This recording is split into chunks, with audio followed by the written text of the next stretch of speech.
One of our favorite sponsors is back with us, Sunset Lake CBD. Yeah. If you're looking for CBD that actually does what CBD is supposed to do, look no further than our friends over at Sunset Lake.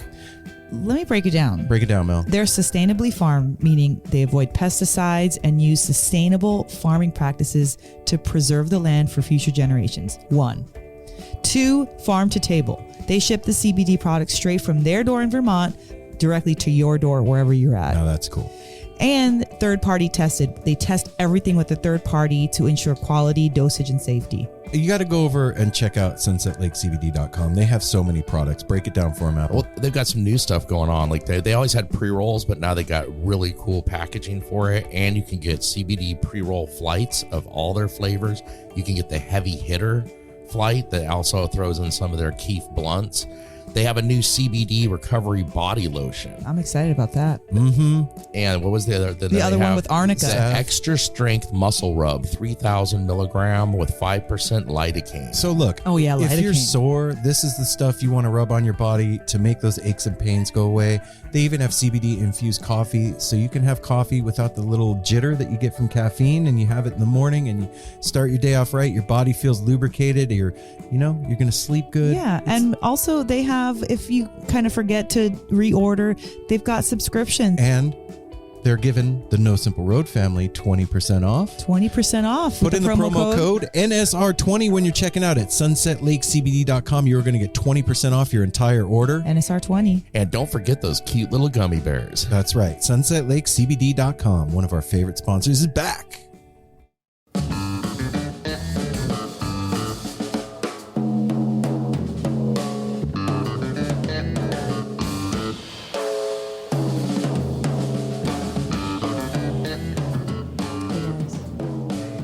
Did you know?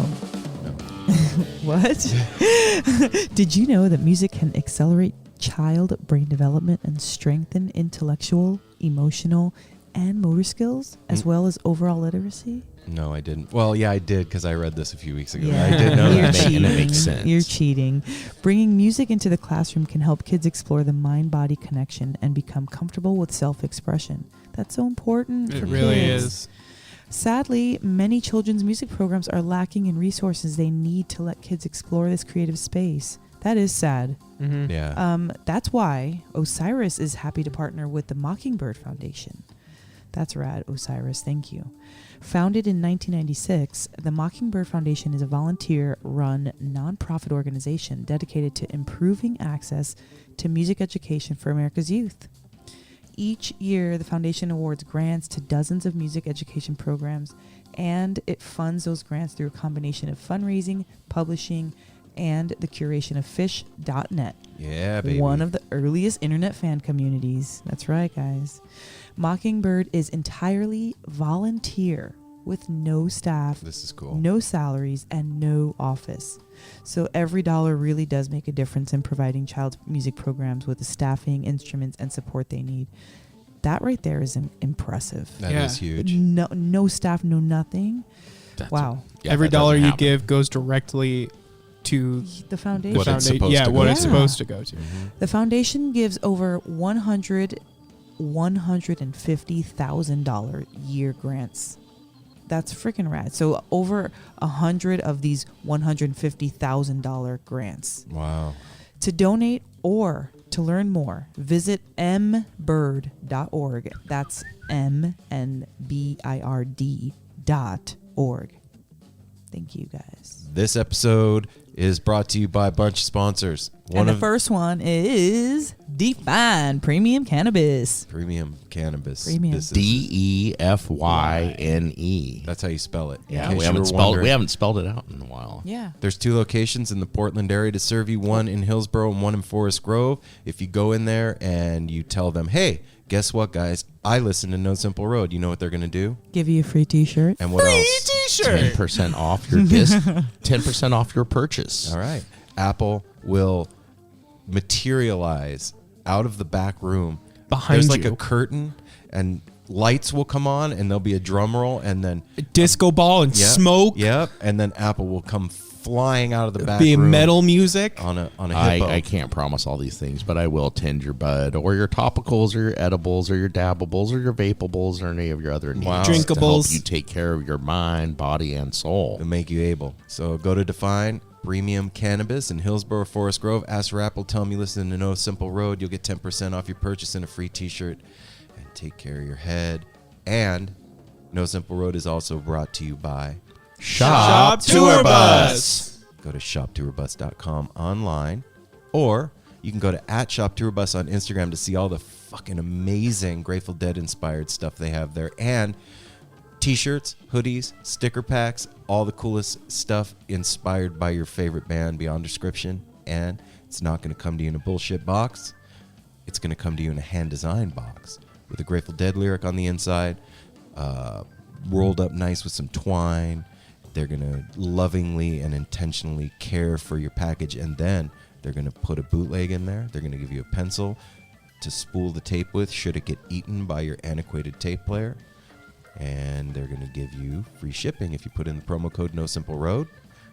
And they are our longest and best sponsor.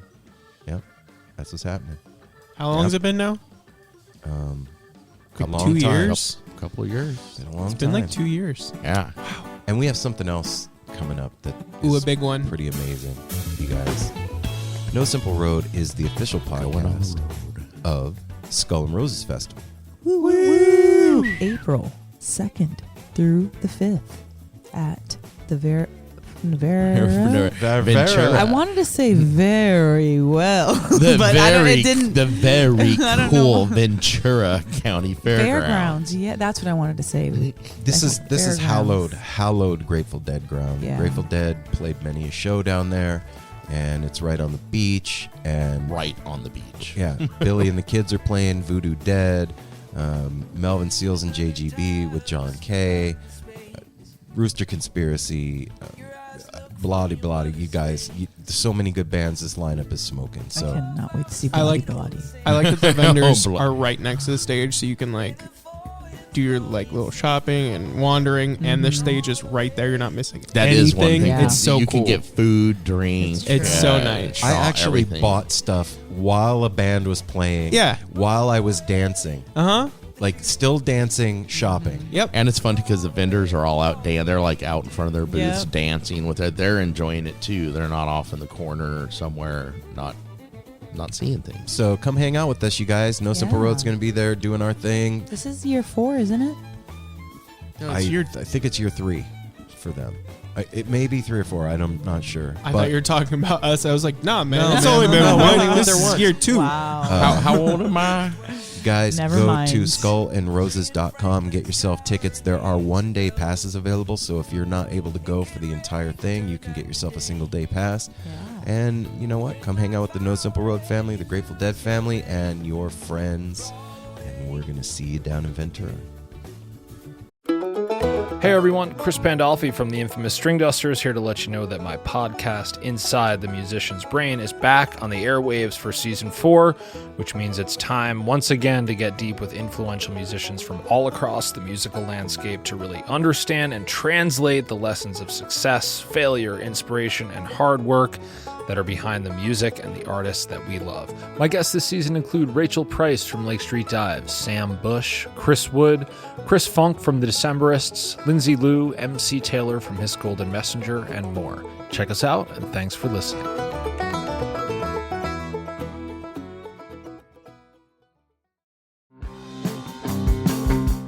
We're so excited to tell you a bit about today's sponsor, Music Masters Collective. They are a nonprofit organization that produces unique music events, providing opportunities for fans and artists to meet and collaborate in an inspired and creative atmosphere. Music Masters Collective events give you the opportunity to learn from world-class musicians like Otil Burbridge, Steve Earle, Richard Thompson, former members of the band, the Milk Carton Kids, Nikki Glaspie, the Fab Four, and Sean Colvin, and so many more. At an event like the Milk Carton Kids Sad Song Summer Camp happening this July, you can expect immersive classes, evenings of entertainment, excellent food, and a space for a lucky group of folks to learn, co-write, workshop, and perform with like-minded peers, all with the guidance of Kenneth Pattengale, Joey Ryan, and some of their favorite songwriters. This all-inclusive week in the Catskill Mountains of upstate New York is guaranteed to be magical. Scholarships are available and spots are extremely limited, so visit www.sadsongssummercamp.com/simple to learn more. That's www.sadsongssummercamp.com/simple. Check it out.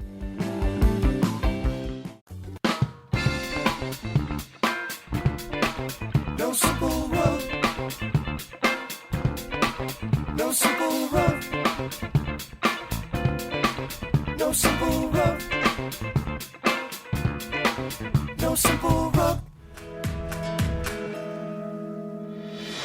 Hi, my name is Tim Wheaton. I'm the host of the Daddy Unscripted podcast. No, it's not just me talking with dads about being dads, and it's not just for dads, that's for sure. What it is a varied spectrum of inspiring stories and emotional tales from a wide range of guests that come from the world of sports, of music, and even the guy that lives down the street from you. Not that guy, but the other guy. Yeah, that one. I can pretty much guarantee you're going to get something out of every episode. So come check out the Daddy Unscripted podcast.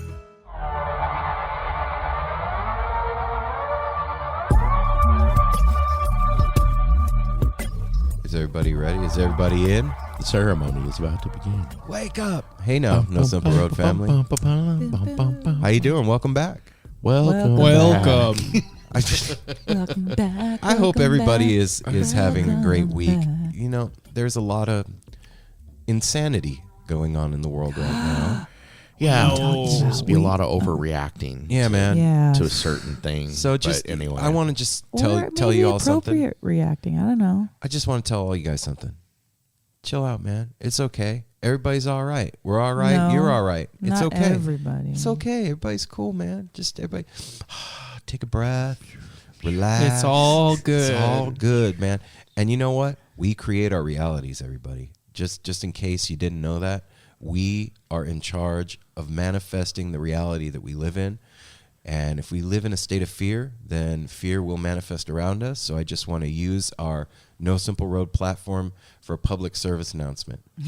Right here, right now. Everybody out there, change your mind right now. Picture bunnies and unicorns and shit running around the street and like happy stuff. And don't Manifest be scared. some peace and joy. Yeah, man. Yeah. Let's just have some good stuff happen. That's all I have to say about that. How you doing, Mel? I saw this meme and it was like of a cartoon and it was like somebody was like dying and it was like, I'm so sad that I only have 97% chance of not catching the coronavirus. And like the exaggeration is just so silly. It's not silly because it's real, because I work in a place where it is hitting it hard. And so it's definitely out there. People are scared and people are getting sick, you know? So that is a real thing. I don't want to minimize that at all. But your reaction to it can be not so scared, so you don't like ruin your immune system and freak your system out, you know, like mentally, and, you know, feel like you're, you know, paranoid. Like there are people in the midst of this, you know, craziness, and then they'll come through the register and they'll be like, so what's going on? And they're totally like not calm. aware. Like all these people have like, you know, like $500 worth of groceries or whatever. And like these other people have like 2 things and they're waiting in that long ass line and they're like, what's going on? Is this normal? Is this No, this isn't normal. No, these people are, you know, they're the calm in the, you know, in the craziness, and I appreciate them. And so I hope that we can be that for you guys. that like calm. And that just calm. to, Hey, I you feel know? completely covered. I bought 4 cans of tuna fish last week. Yep, I Okay. bought a Saw pack. it. I bought a pack of tobacco just in case we can't run out of stuff to smoke around here. Yeah. Now, just I to bought put it some refried beans. to put it into Hey, perspective see? for everybody, while I was running today, I saw the count on the. They always play. There's like TVs, and they play the news for whatever reason, and it was like I think it was 120 something confirmed cases, and I thought to myself, if they had a news report and they were like 125 confirmed colds, 125 Yeah. people have the flu. Well, We'd be like, oh, that's what they whatever, are man. doing. Stop tripping out, everybody. Just But relax, hey, take a breath. Anyway, they canceled freaking like Comic-Con and all these good like South by Southwest. Yeah, like they're holding back movie releases. So they're doing stuff. but you know what? Everything's going to be all right. Yeah, it's gonna be all right. But like, Don't worry. There's. That's my point. We got Wait, we got to rise above the what do you call it? Noise. Current of fear. You said something walking by in the hallway to Mel, and while you guys were going outside yesterday, that kind of blew my mind. Socrates predicted there would be a pneumonia. Nostradamus. Somebody. I saw a post where somebody circled in a book a thing that Nostradamus. More impressive to me is that Simpsons Prophecy. once again. Yeah, man. Matt Groening Simpsons has a time once machine. again. Yep. Maybe him and Nostradamus were in cahoots, man. They were not alive at the same time. Yes, but if You don't know he that. has a time machine, he You could don't have know gone that. back to talk That's to what I'm Nostradamus. saying. I think that there's It something. could be Time touched machines work both through ways. other worlds. He See- can channel Nostradamus. See, you tuned into No Simple Road this week, and you were like, Andy Frasco's the guest. I can't wait to hear that. And then You will. And here you are, listening to us talk about Nostradamus and the coronavirus. Like, And Simpsons. and the Simpsons. But Simpsons have predicted It's some crazy shit. eerily- yeah. Eerily similar. Yeah, it's crazy weird. Across the board. So, like I said, it's been a crazy week for everybody, everywhere in our country this Everybody. week. But you know what? Last week, we sat down with Andy Frasco here at the house. And so, okay, first of all, Mel picks Andy up and brings him here to the house. No, it wasn't just like, oh, I picked him up. It was fucking dope. It Okay, was explain. dope. Yeah. I get home from work and Chris Hebby is here in our house with Darwin hanging out in the kitchen making a bagel and like having breakfast. And I was like, I forgot that he was here. And when I came in, I was like, oh, because he didn't have his car. So I thought that he like left for something. Oh. So he's in there chilling and I'm like, oh my God. I'm like, I'm going to go change to have to go pick up Andy Frasco. And I didn't invite him or not invite him. I just thought that he would come. But then I realized like he was like chilling out. So I was like, when I came back out, I was like, hey, do you want to come pick up Andy and maybe we can stop at the grocery store and get a couple things? And he was like, yeah. Like, he was like, yeah, I do. So he went and got ready and got his stuff. And I got in the car and I was like, listening to Andy Frasco, getting pumped on the way down the hill, driving down Burnside. Beautiful. No, you left him? No. Oh, okay. It sounded like you left. No. It No. sounded like No, you Chris, missed I'm it. sorry. Chris decided to come with me. Okay. So we drive Yes. down and we're listening to the CD and he's like, oh, I haven't heard this one. And so we're jamming to it. And I'm like, I am going to pick him up with Blame It on the Pussy loud, like bumping. And You're so funny. you know that turn, it's like, which turn do you make before so you can go around the Crystal Ballroom? And so I couldn't decide. So I just decided to keep going straight. Well, you can't stop. There's no parking on Burnside. Can't stop, in front of but the we Crystal all- Ballroom. but we always We all have. stop. Yeah, Yes. you cannot do that, but we did. And I put the hazards on and like literally Andy had just walked out either of the building or out of the bus and he had like a cigarette lit or whatever. And I went to go, I was like, Andy. And so I beeped the horn and he saw me and got in. And then that's where it began.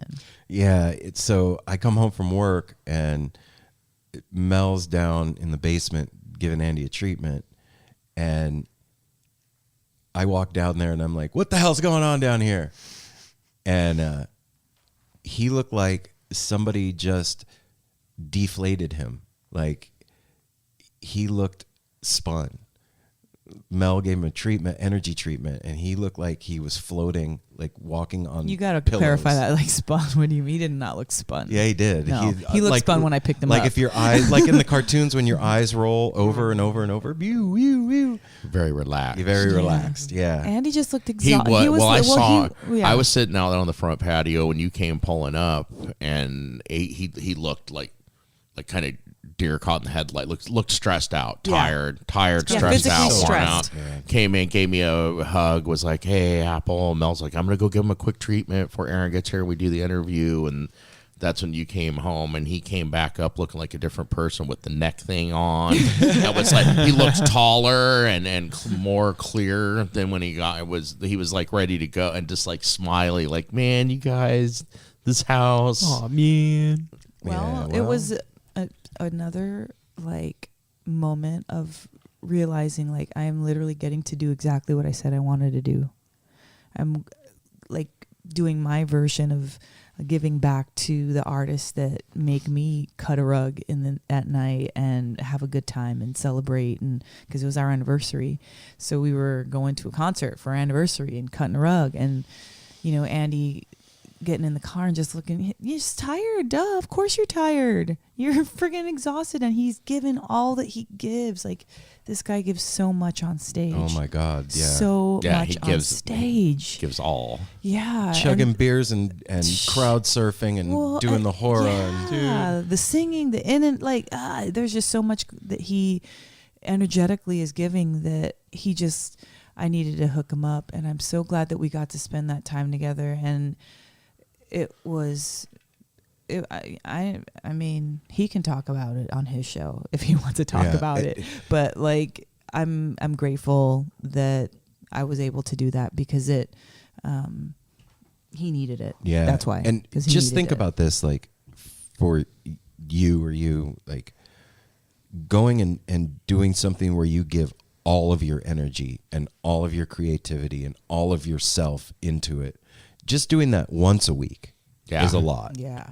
But doing that Day in 5-6 and day nights a week, 200 and something days a year. 220 shows a year, like that takes a special human being to be able to pour that out for everybody. all I'd the be time. running to the ground in less than a week. Yeah. Take 4 days. Yeah. I'd be done. Mm-hmm. Well, I think that the treatment that Mel gave that her giving him the treatment steered this interview in a completely different direction. I think it helped create this interview Oh, and yeah. what it turned Definitely. into. Well, This was really therapeutic and for all of us. quite heavy. We It get was. heavy at times. It was heavy because it couldn't have been anything else. Like, I think I remember Andy at one point saying, he's like, "You guys always get talk like about stuff like this on your show, huh? Like heavy stuff." And like sometimes, I guess most of the time, yes, but like I have a really challenging time not talking about something that's important to me. I'd much rather just be quiet and listen. So Yeah.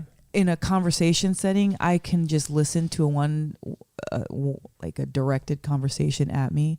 If I'm not interested in that subject, I'll still be a part of it, just in the listening aspect, Yeah. But if I'm interested in it, then absolutely, I'll go back and forth with you, It's that is something like unique to No Simple Road is doing that.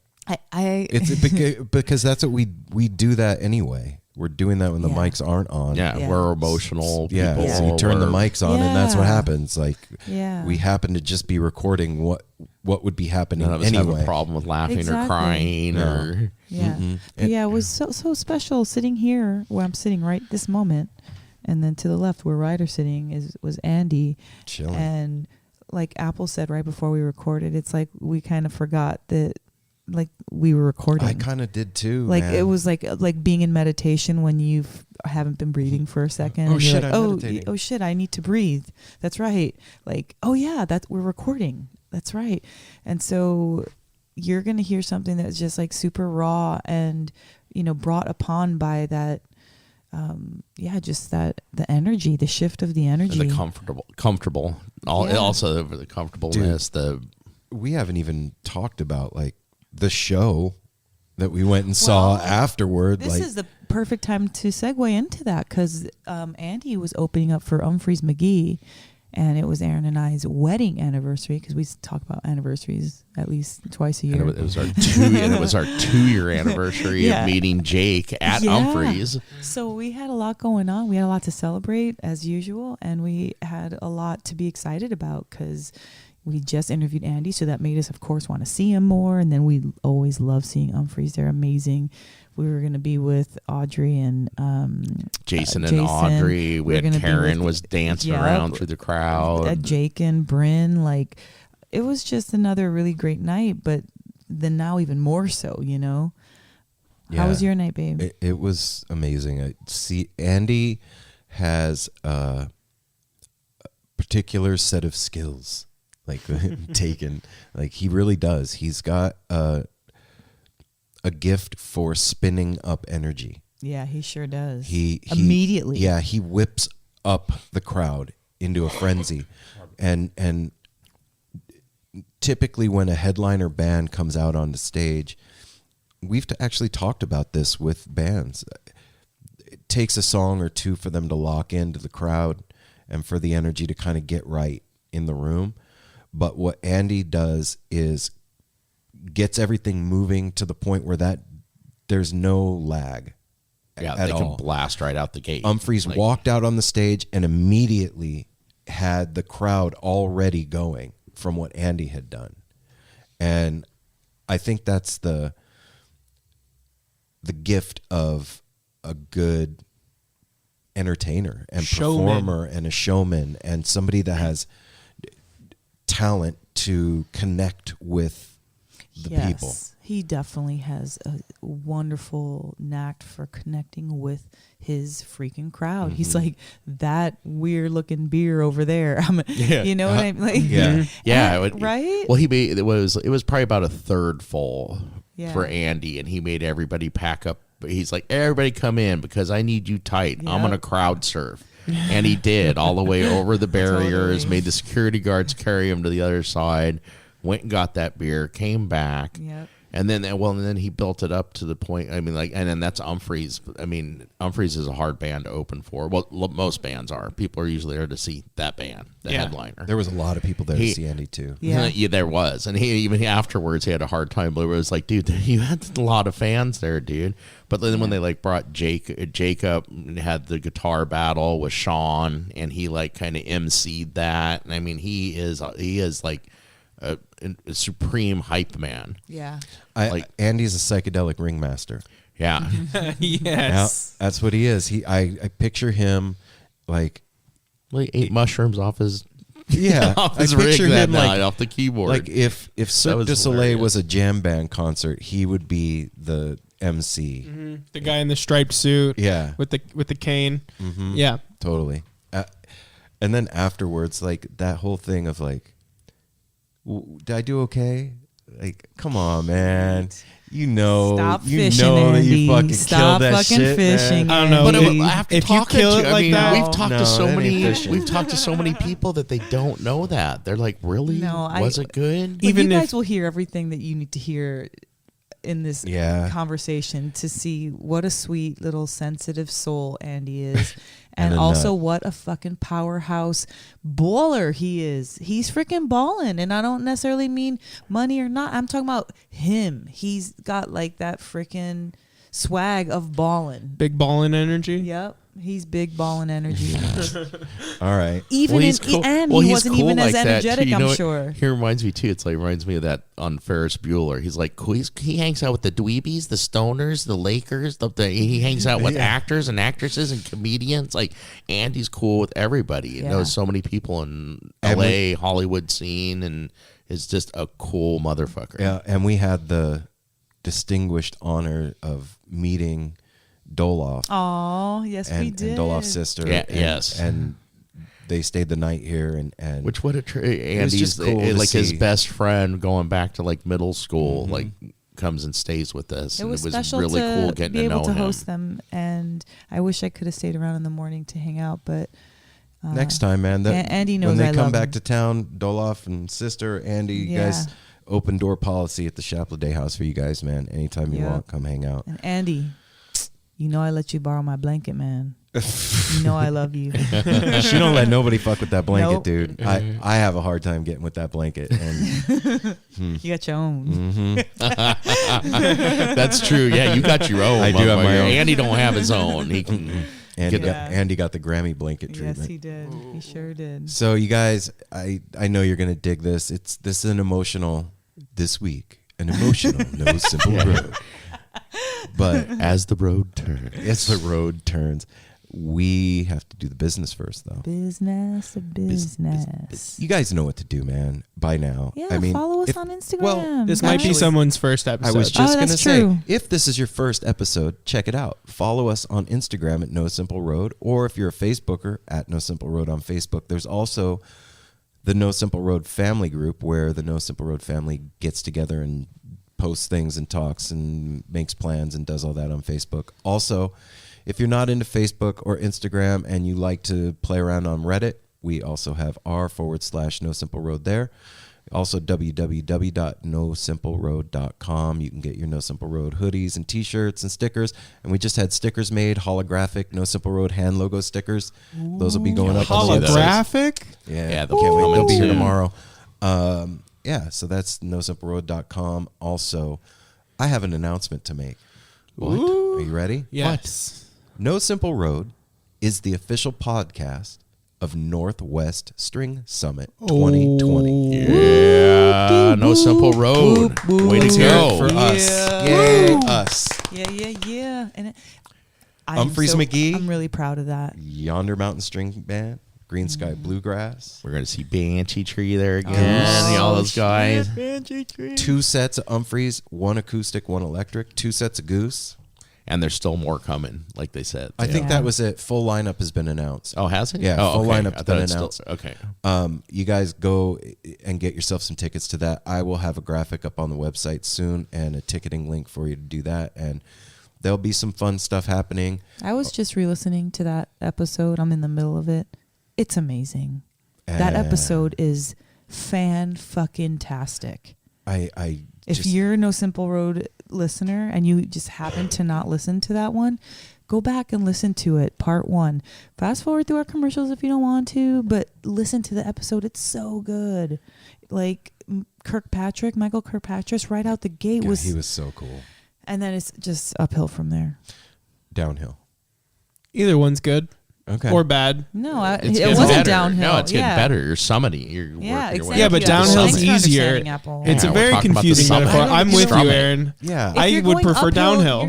It already started great, and it's going uphill. You have to better wear than those that. shoes if you're running down. Yeah, you guys Yeah, wear if the it got shoes. worse from there, if everything just Yeah, sucked then after it's going Michael downhill. Kirkpatrick. All Yeah, right, then but it's like anyway, downhill. you guys get the point. We're the official podcast of Northwest String Wow. Summit this year, and Hey, at least we're equally divided on that.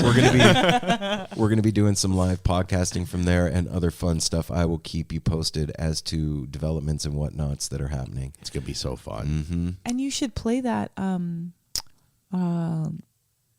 197 number. Oh, also, Yeah, leave play us that leave us because- we have a voicemail line that you guys may or may not know about. The number is 971-808-1524. That's 971-808-1524. You can call and leave us a recipe. Tell us about your dog. Tell us about the last show that you went to. Call us and say hi, like this. Hey, what's up, No Simple Road? This is Hunter calling from New Orleans. Brand new to the show. Just caught you guys' interview with Jeff Cominci. I did have an interesting story about that. I just moved to New Orleans from California a little less than a year ago. I hadn't met a soul, and I was just walking back to my hotel from dinner, and out of the corner of my eye caught this beautiful gray hair next to me. And to Jeff, and dude spun around. It was sure enough, it was Jeff Cominci in town during Jazz Fest. So he was in town for Jazz Fest After Dark playing with Voodoo Dad. And, on you guys' pod with him, he, made it sound like he's extremely approachable, and he was very honest with that. That guy sat there and talked to me about 5 minutes, just hanging out, just like one of the guys that known me for years. Super friendly, just a really cool dude.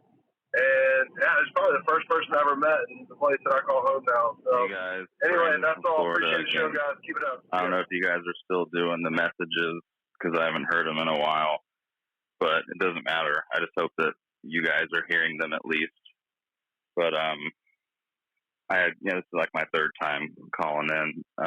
Not that I care to hear it on the air. I just, like I said, I hope you guys hear it. But I just want you guys to know that I think it's really cool what you guys are doing with the festivals, because I never even thought of that, like, as being a part of what you guys were going to do with the podcast. Like, you know, I thought it was cool enough that you guys were already having, you know, pretty cool guests as far as musicians and like bands, you know, over Skype or in person. And I didn't even think about the aspect of like going and, you know, kind of getting people to see what, you know, like the festival shit is like. So I thought that's really cool. And it's even, you know, made me want to kind of do that, you know, with maybe my own podcast one day, you know, like more maybe in the metal world, because that's, you know, I love jam, but I also am a metalhead. So it'd be kind of cool to maybe stick my toe in the water and do that angle, maybe do some festivals with that. And obviously that might be a little different, but, or I could, you know, maybe make it a mixture of all kinds of genres. But anyway, I think it's really cool. And I haven't heard any other podcasters, you know, doing that. And if they are, that's cool. But just wants to let you guys know that you guys are doing a cool thing and keep it up. Thanks, you guys. Super cool. Yeah. I like And that. If you do send us one, maybe send us an email too, just in case. Ryder's getting greedy. Also, No, I was just saying 'cause because we missed one for like a month. yeah. You just send us an email real quick.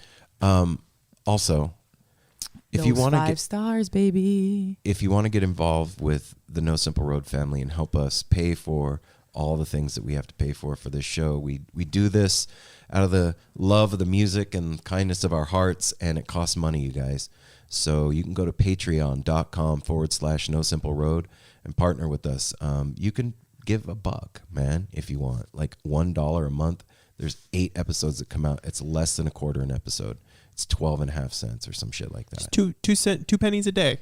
Okay, whatever. Or a little less than more than 2 pennies. Yeah. So patreon.com/No Simple Road. That is how you can help us stay No Simple Road, doing what we do, going to that's festivals, just not, no, doing we're what gonna we always do. stay. It helps. But you guys are just going to help us get further around. And it Yeah. makes us That's feel it. really good. Yeah, man, we're appreciative. And like Mel said 2 seconds ago, 5-star reviews. We have a couple new ones. Yes. Why couldn't you just Yeah. jump on that train? What, like, that's no big deal. Jump on that train. Jump on Don't that worry about it. train. Just do it. Yeah, so we got 2 new reviews. We got one from 12345 54321 12345 54321. All right. Sweet. That's just fun.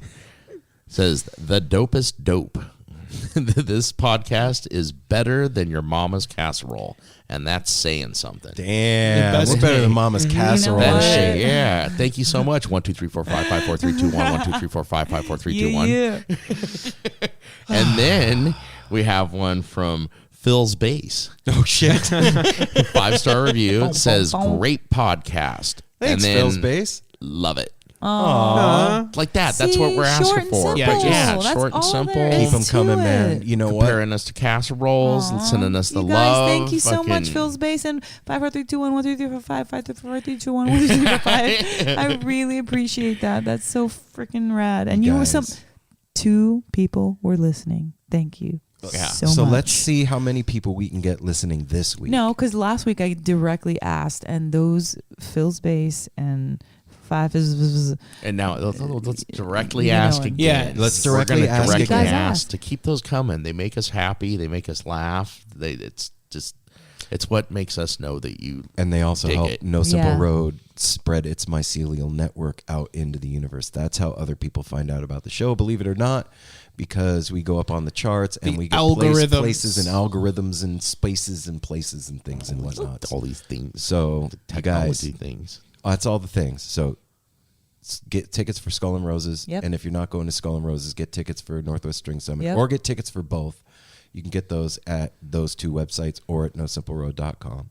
You can get merch at nosimpleroad.com. You can follow us on all the things. If you really, really dig us and you listen every week, you can partner with us on Patreon, and you can leave a 5-star review. And I got a special request for whoever the viewer. We don't have viewers Well, yet. hey, baby.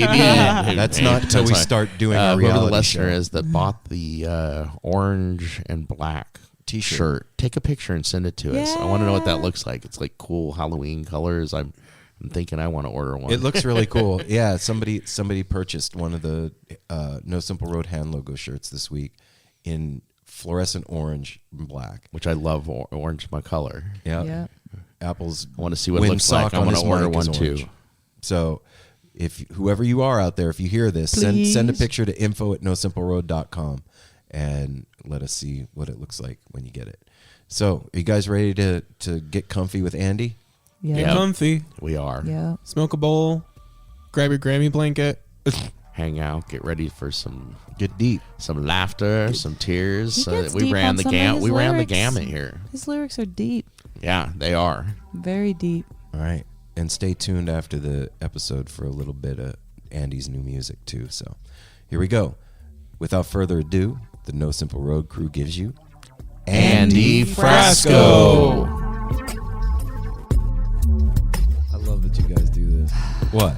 Just have a fucking podcast party.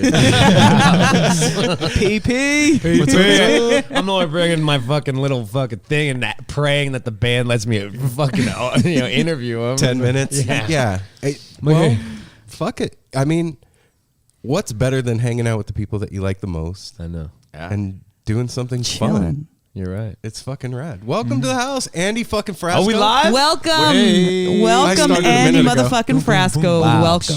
This Yeah, is whenever an we're honor. sitting here, The- he's always recording. This is an honor. For us too. Yeah. Shit. Yeah. Round double, two. double honor. This is way better than phone call. Yeah. Yeah, No, it's totally way normal better. when I come home. Andy's hanging out at my house. Yeah. Downstairs, in the basement. in the basement. Shady as fuck, just Reiki, just like That's like, it's like your wife's touching my fucking back. I touch Andy's butt. Yeah, dude. That's what I told him. He pulled out. He's like, he asked that. He's like, "Where's Mel and Andy?" I was like, "Oh, your wife? She's downstairs, down in the basement with Andy. Don't worry about it." And I came in I was like, Apple, relax. We'll be back in a little while. and the dog's acting all fucking weird when I walked in. Like, what? Andy must have kicked the dog.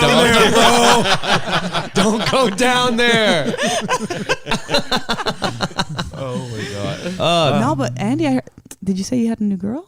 I had a new girl, Had? and it disappeared, It disappeared? quicker than it happened. The second you said it, that was blowing it? out It was over. Yeah, I was like, All right, it was a publicity stunt. Is that it? no.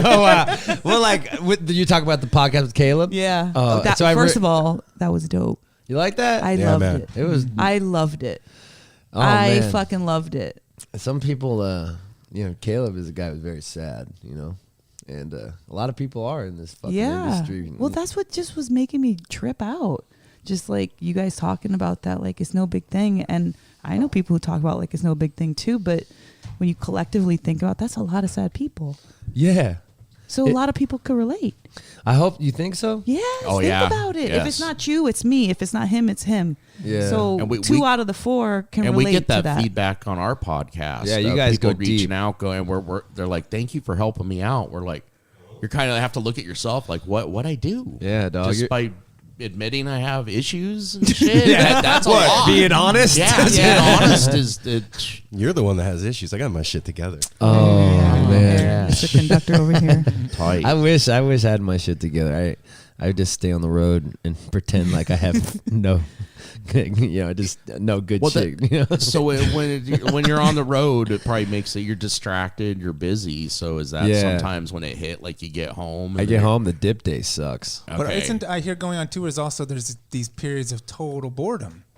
I Yeah. hear that when you are driving from Well, fuck. city A to city B and you can't remember which city is which, that you just have these long bus stretches. Yeah, I think those people don't like the road. I think Okay. like traveling. Yeah. Okay. Like the idea True. of like moving. Because I A can to just B. look out the window of a B. moving vehicle and I am all Yeah, set. I feel calm when I'm in the van. Mm-hmm. That's like my, my Zen moment because I'm driving. I get to do whatever I want. The band's normally hungover, so they don't Right. talk. It's just quiet and like everyone's still asleep, and I can't sleep during the day. So I'm like always working, filling myself with the day. That's why I started the podcast.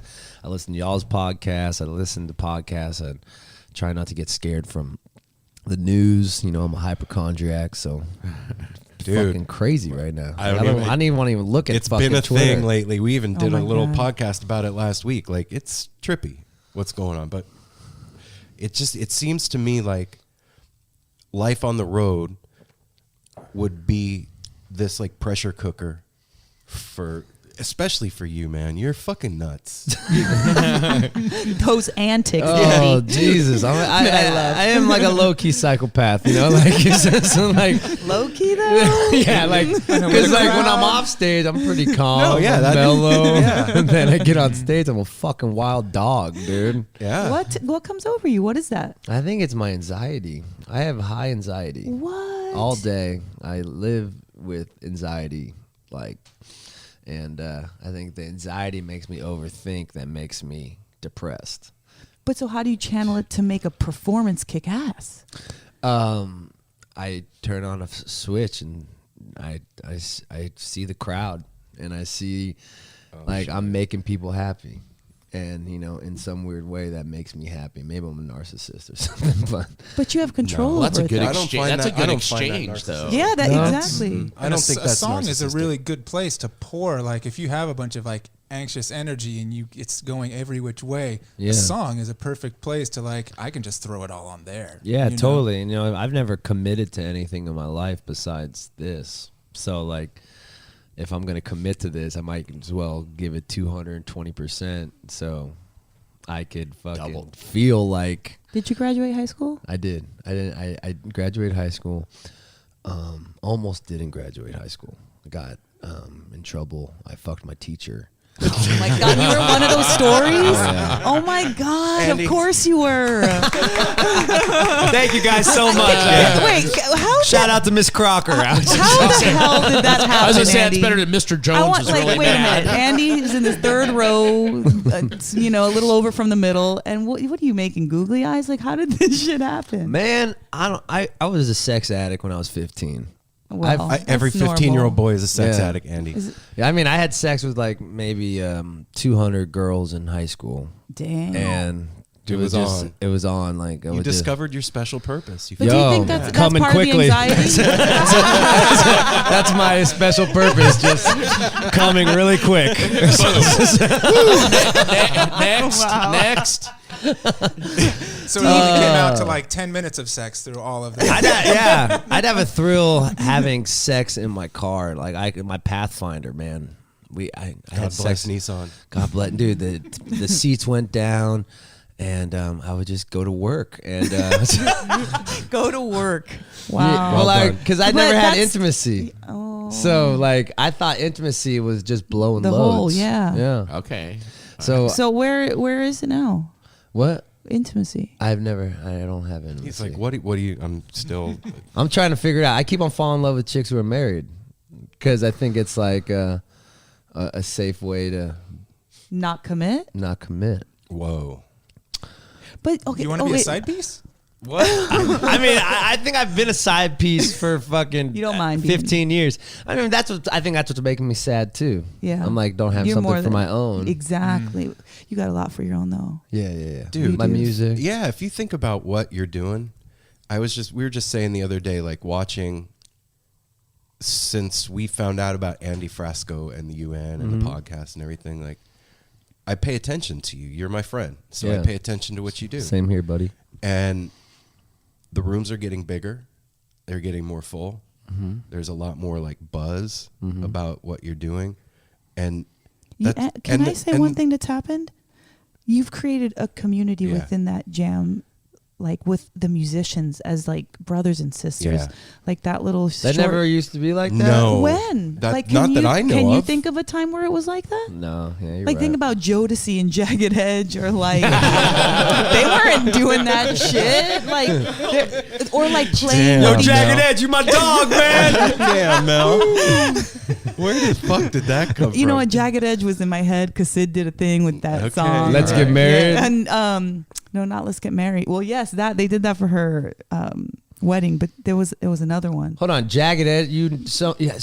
Someone hired Jagged Edge for No, a wedding. No. They just played it. So through the song. my daughter is part of the dance team, the Los Oh, yeah. Angeles. Yeah. So yeah, so they did a choreographed thing to Jagged Edge, Let's Get Married at her wedding. love it, It was dude. dope. But it was dope. if paying attention to all that and seeing what you're doing, dude, there's fucking 1,000 bands in every city in the United States, and you have built this thing. An empire. You fucking did Yeah. that, man. Man, So you thank do you. have something that's yours. Yeah. And it might not be intimacy between you and a woman. It's with this fucking gigantic crowd of people. Yeah, And it's in the name, UN. Yeah, Like, yeah. Andy Frasco in the United Nations. Maybe like, I'm just bringing too shit hard for together. myself. Yeah. And I'm very hard on myself. Why though? Me too. Yeah, you are? I don't know why. I think I'm a perfectionist. I've had people perfection. Did I even make up a word? there? Yeah. It's Perfectionless. Yeah. That means you're it's right there. That means you're not. Yeah, I know. That's what I was saying. Like, See? I just think so many people have told me I can't do this my whole life. So many people like fucking who? really told you that? Yeah, in many. high school, my friends, like I had great friends who are actors now, and like I was the guy just like in high school, just like I wanted to be in the entertainment business so bad that I was just like, I don't know how to be an actor or singer or whatever, so I'm just gonna manage all these guys that I love because business runs naturally for me. Ever since I was a kid, I was slinging laser pens and shit in 3rd grade and getting in trouble hustling and like, just so Where did you see that? How did you learn that, or it was just inside? Is that a family thing? Man, I don't know. I just like my first memories are like starting businesses. Like 3rd grade, I was like trying to figure out how to profit off of flag football. Kids like bringing all these kids into a community at a park, and like I'm like, okay, I gotta get your parents hip on this. I gotta charge like $30. I gotta get referees. How do I still make money off this? Yeah, dude. Wow. So you're a conductor. Yeah, I think I'm a people. I conduct people. I'm a glue, and I've always been that way. I want to build communities ever since I was a little kid. Like I'd tie in actors with musicians and basketball players with teachers and That's dangerous for you. Yeah, very dangerous. I don't see age. I just think like that's going back to your question about how I pimped Miss Crocker. I don't see age. I just like talked to her and got to know her on a different level, and all of a sudden we're going out to bars and oh shit! and I'm having sex with her in my car, dude. Oh my gosh, the Pathfinder or The Pathfinder. I did. Dang. It was Miss a path. Crocker It was a found Pathfinder. Pathfinder. God damn. But Dang. what you said about anxiety is a big thing. Like, I think that a good portion of people out there deal with it and don't know that it's even a thing that they do. Because I did for a long time, and I didn't even know that that's what the name of that thing was. Yeah. And when I think back on when I realized what it was, do you have any idea where it comes from with you? I had no idea what it was until I was 4 years ago. What tripped the switch? I think I was sleep deprived one day and. One day? Yeah, like I woke up. Yeah, exactly. Just one day. I don't know what happened. Like I think I was high on the sauce, doing coke, and then sometimes what triggers is when I drink all night and then I start drinking again during the day. And I don't like when I feel like my brain doesn't know if I'm sober or I'm drunk. I start getting anxiety, like, oh my God, what the fuck? Why am I thinking like this? Why am I, because I'm such a control freak. This is just who I am. This is why I've never had a band name. I just put it Andy Frasco because I always thought that people were just gonna leave, the band, and I didn't. I think that's the thing with commitment. Going back to that is like, I think I don't trust commitment because I think everything ends. But you also want to bring, like, you're establishing community, so like that's a humongous commitment. You're creating something that you need to sustain now. Well, and also think about booking a tour. That's fucking huge commitment. You got to be there. You got to show up. You got to load in. You got all the shit you have to do. Mm-hmm. And you're committed to that. If you don't show up, it's your ass. Yeah, you know, and it's your name on the line too. Totally, and, you know, and I've been doing 250 shows a year for 15 years. 15 years. I'm 30. I just turned 32, so 18. Woo woo! Happy belated birthday. Yeah, I feel like no one gives a fuck Andy. right now. Like 32 is like, but we got a lot of love. 32, we love you. Yeah. Oh, There fuck you yeah. go. Mel, I fucking love this group. But do you kind of understand that about intimacy? I do. Because I think I give all my intimacy to my fans and to my people. Like anyone who messages me on Instagram, I'll hit them up in 2 minutes. You know, anything. Like if my fans need me, I'm there for them. And so I care about them. Do you feel like you give so much out that way that if there's one person you won't have enough left to give? Yeah, and I feel bad because they see me give out so much love to everyone they're not else, getting it. and they're not getting it. Yo, this fucking hot thing is nice on my neck. What is this thing? It's fucking got some beads in there. You put it in the microwave. I fucking love you hippies, dog. I didn't know that. You know how to do shit, man. I didn't realize that he was wearing that at first when he said, I was like, oh, that's Dude, a nice it's like a little butterfly turtleneck. scarf that Yeah. Andy's wearing with his Lakers gear today. It's a shawl. Yeah, my butterfly shawl. I got it in Portland. The correct term is pashmina. It's a pashmina. Pashmina. I'm sorry. I'm sorry. But I was Andy, going I to say. think that maybe You weren't going to say shit. I was saying it. I'm saying it. I think that maybe like you're telling yourself an outdated story is what it sounds like to Yeah, me. 100%. I feel like you're talking about Andy from another time ago. Yeah, 100%. Because And he's not current. Like you're still feeling the current feelings of that old Andy. Because the guy that I'm seeing and hearing and looking at, like following you and shit like that, like you're making shit happen. You're doing it. You're living to your fullest. You're doing your thing. Mm-hmm. So like the behavior doesn't match the sadness or the grief or whatever. So why do people get stuck in their old self? Blockages. Remember we were talking about Yeah. that downstairs? Yeah. You get blocked in some shit. And sometimes that's why people do psychedelics. That's why people fuck. That's why people go on stage. Dance That's why it people out. shoot up, dance it out. There's not only negative ways to get it out. There's many ways. Like that fucking dude, that Chris Dyer, that artist. yeah. He's amazing, dude. Paint it out however you need it. But like, it just needs to be moved. Like that stagnant energy of how you used to feel about yourself, that just needs to be moved out because it doesn't apply. Where you're going, you need all of your energy. Yeah. You can't like be at like two places Half at once. in, half out. Ew, You can't have an Andy Frasco show. No. No, It dude. doesn't work. That's what I tell my manager now. Is like, I can't do all these shows anymore because I can't just half-ass a show just to conserve energy for the year. Like when I get into something, I go full on. Quantity. Yeah. Yeah, I'm like, I'm not gonna do anything half-ass. Mel has to reel me in all the fucking time, dude. Yeah. Because I'm the same. He's like, Well, that's why you And probably were really big on the dope. Oh, dude. Yeah. You loved it and you did it as much as you can. As much as possible. I wasn't, and when people would ask me, like, when I was in it, don't you want to quit? Like, fuck no. Why would I want to quit? This is the best fucking thing ever. This is my life. Why would I? You're talking about quitting my life. Yeah. But I didn't see what it was doing on the outside because you're in it. Yeah. You know what I mean? Yeah. Well, no, that's funny that you say, and you just said that like with alcohol, and I've done both. And it's like being a person that's a control freak that wants to be in control. I mean, those are two things where you have no control. Yeah. If you're on heroin, and if you're drinking and then day drinking and shit, you know, that's like relinquishing control to fucking something else, and that's hard as a control freak.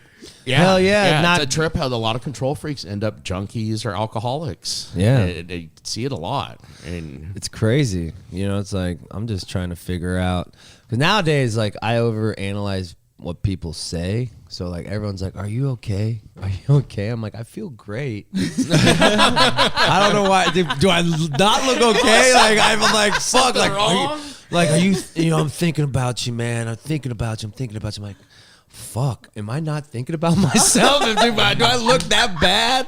Like, run down? Like, fuck. That's when you got to disconnect. Yeah. Right then and there, when that shit starts to swirl, that's when you close your eyes and you, like, that's it. No input.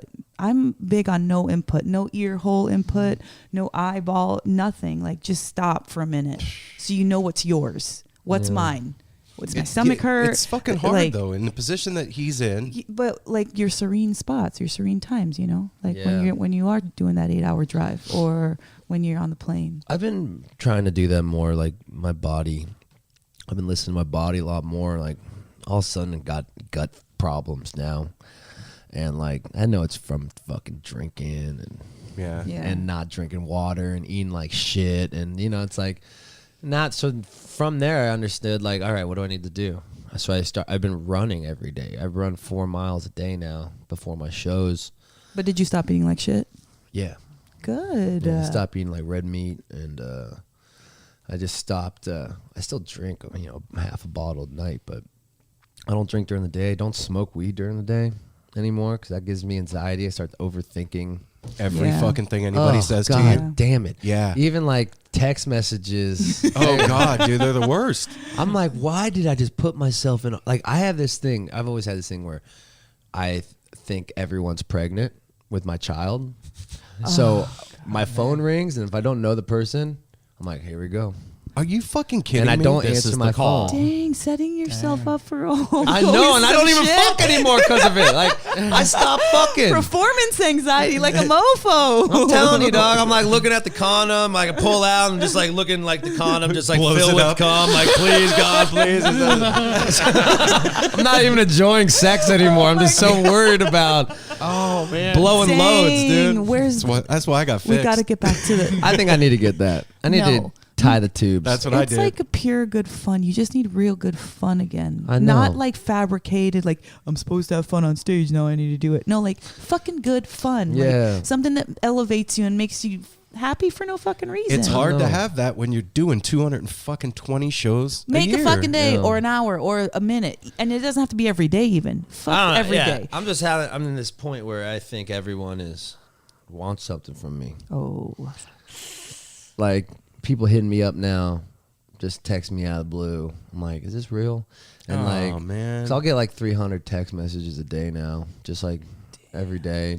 And I, my psychopath mind, I have to respond to every single person. So I'm responding to all these Do you people. feel guilty if you don't respond? Hell yeah. Me You too. got faith in people. Yeah, because So you don't wanna this let is it why down. I'm doing music, because I believe in people. Yeah. I didn't do music at first from the music. I did music because I like seeing people happy. Music is the reason why it made me happy. I finally started going to therapy and didn't realize that I've been depressed for since I was 13, 14, just sitting at my house, just playing imaginary things with myself and like building. Now it makes sense why I was building business plans and pretending to be an agent, and booking myself. I used to call myself Drew Mitchell, and I'd cold call 4,000 people, like cold call 4,000 venues every year. And At just 13? like 13, 15. With what act? I had a band called Simply Lost. It was a pop punk band. Then I worked at Drive Thru Records, and then I started booking like nationwide tours with all these guys. And they're horrible gigs, but it was my way to talk to people. I think in a weird way, Making connection. like, hey man, what's up? It's Drew Mitch. See, Andy, the more you talk, I just feel like you're an intimate person, and you just give that all the time. yeah. So it's not that you don't have intimacy. It's maybe like, when sometimes things can be like, if something's broken, it can be like sluggish or it can be like really fast, right? Either way, you kind of have to adjust it. That's what I feel like is going on right now. Yeah. The O2 mixture is too, Well, that's a too tough- rich. You're running too Yeah, rich. man, it's a little chemistry, man. Yeah, I think it is. I feel everything. It's fucking crazy. It is crazy. I feel when people are having a shitty day, and I feel that. I think that's why I'm a front man, because I feel the crowd, and I could curveball the set.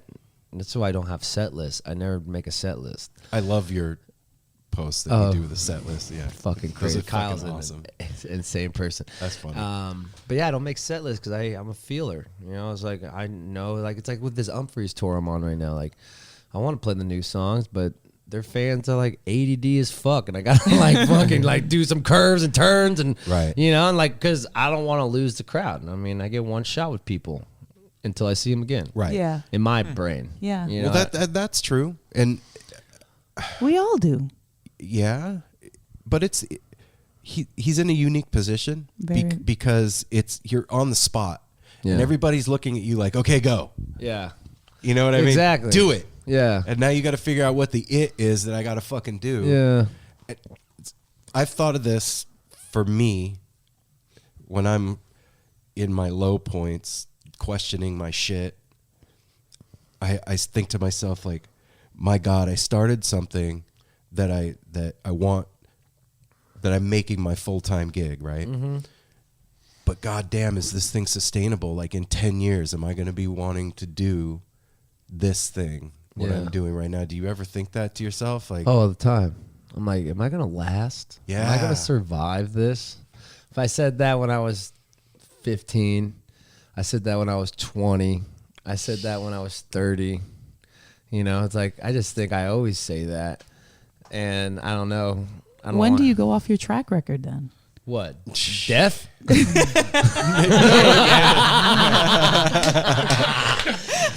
But you know what I'm, yeah, I get it. Like, but I always make it. Yeah. I always make it. I And I make know. it to another day. So And, why it's all that far off thinking that fucks us That's up. what I- That's what it is. That's what I always tell Aaron is like, who gives a fuck about next Wednesday?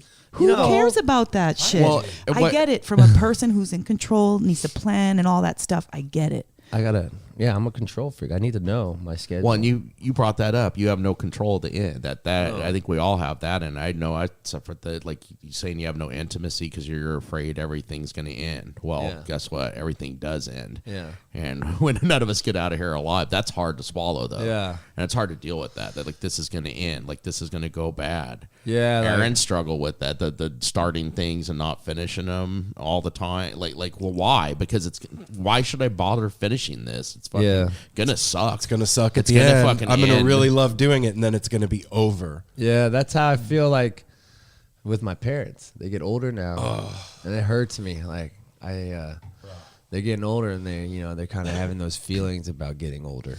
Oh, I Yeah. feel that shit. Oh yeah, Like- mortality's legit. Yeah. When people start popping off. And it makes me sad and like fucks me up because you want to help them. That was See me. you. That was Oh. me. That was me. Everybody Jesus. Asshole. You just lost your hero, Yeah, that fucked me up. I lost a little bit myself. bro. I listened to that The one That about little 8-minute. little 8-minute thing you did, That was. and you know what, dude? I didn't know if I was gonna put it out. I'm glad you did. Yeah? for real. Yeah. Yeah, Sound like a you softie. should have. Yeah. No, dude. You know what, man? But that's honest. Like we said earlier, that's Yeah. truth. That's Yeah. truth. That's what you do, be it for good or bad. That's what you do. It's like Yeah. the sun is depicted as a round ball and yellow in the sky. Like that's what you That's do. it. That's Andy. But- Like, that's it. Yeah. Doing that, man. Like you said, I didn't know if I was gonna put it out. I think every time I hit publish on a podcast, that's how I feel. Like, Yeah, here we go. yeah. But with that, so last year Neil Casal took his life. Is that your buddy? He had a big impact on Aaron. Really, really big impact on me. Like when we interviewed him, I told him that I write lyrics, but I never let anybody read them. Mm-hmm. And he was like, "Look, man, I'm just going to tell you straight up. You need to get your shit out there. Your stuff could save somebody's life someday." I was like, "What?" And it impacted me, and it moved me to start writing and sharing my stuff with a friend. And but when he turned them into beautiful songs. yeah, but when he died, I had all these feelings that I didn't understand. Like, first of all, I felt stupid because like I didn't really know this guy. I never hung out with him. Like, why am I so sad about somebody I never met? Like, he's just some musician. But it wasn't that to me. And then it was like embarrassing to my family for me because I felt silly about being so sad and affected by this thing that happened. It fucked you up, huh? It fucked me up like for a couple of months. Yeah. And when I heard what you said in that little 8-minute thing, I was like, okay, it makes sense now. Like, you were going through the same shit. Yeah. Like Mourning. I never mourned. I haven't mourned yet since my. So I've had a couple of family members pass away. I haven't mourned like that. It's crazy. all right. Yeah. All right. No, but you know, you need to. You know, it's like that's what I'm saying. Like that's why I posted it. I'm like, fuck it. You know, I've been vulnerable with people for 3 seasons now, or 2. We're on the 3rd season. Yeah, so I've just been completely honest. My mom knows everything now that I've been hiding. How does moms react to that? Oh my God, Did she's she a crawl up Jewish your ass? mother. She guilt trips. Like you know, that's just what it is. That's mostly where I get my anxiety too. Like, why am I? Is my mom gonna not like this? You know? Oh wow, man. Yeah, it's like some Freudian shit. I got a Jewish mother too. I know. Yeah. Yeah, they guilt trip, and they don't want to tell you that they guilt trip. Guilt's hard, man. Yeah, man. Guilt is one of those things that you really got to like scrub out of yourself. Yeah. Because that lingers around and causes shit like depression and anxiety and overthinking and neurosis and that. That's why it's called a trip. Yeah.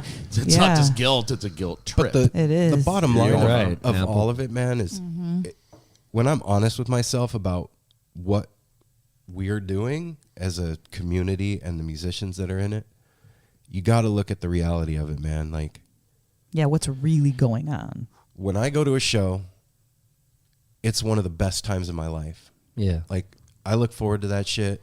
I remember it. I buy the fucking posters and hang them on my wall. Those times are the best times that I spend with my family. The music is magic. Like, and then having that community there, if you think about like a dude that works at an auto dealership selling cars and he's married and has kids, if he's not a church going kind of person, there's no community there. Mm-hmm. That guy goes home to his wife and kids, and that's great, but there's no like wider sense of being connected to other human beings on another level. Yeah. I'm talking like a hippie.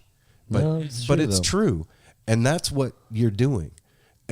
Underneath all the anxiety and the fucking being tired and the guilt trips from your mom, and you're giving people an opportunity to go out there and connect with you and each other in a way they never would fucking have otherwise. You're right. So you have a superpower. What? You like you're getting in trouble. You're right, Mom. I'm sorry. I think I'm. Why are we hardest on ourselves over Dude, other right? people? I mean, it's so and crazy. if we don't like feed and give ourselves the goods, what? I'm just thinking about what you and I were talking about last night, about that fucking person that lives in your head. Oh my gosh. We were having some weird ass shit going on. Aaron and I were having some crazy shit going on about feeling the same negative tell him feeling. the whole thing. Show me. I wasn't show me. I wasn't feeling good. I thought that Aaron got me sick, and so I was like gargling and doing all my shit. But I got over there and I was actually doing something for you. I was doing a little thing that I didn't complete. I'll complete it to you later. But I was making you a little card, and in the middle of me doing that, I was all happy at first because I'm excited about today and it's our anniversary. It's your anniversry? Yeah, Yo. deuce anniversary. 22 years. Y'all been fucking for 22 years. We've been doing you know what we've been doing it for 20 years? We have been doing it for 22 years. Oh, shit. Dude, that's a miracle, dog. Not like a miracle like God, but like you know what? It's both. It's both. If you had known dipshit 27-year-old Aaron, it's a fucking miracle. Were you on heroin when you first met him? Mm-hmm. Wow. Yeah, he was homeless on the streets. I was homeless. Fucking.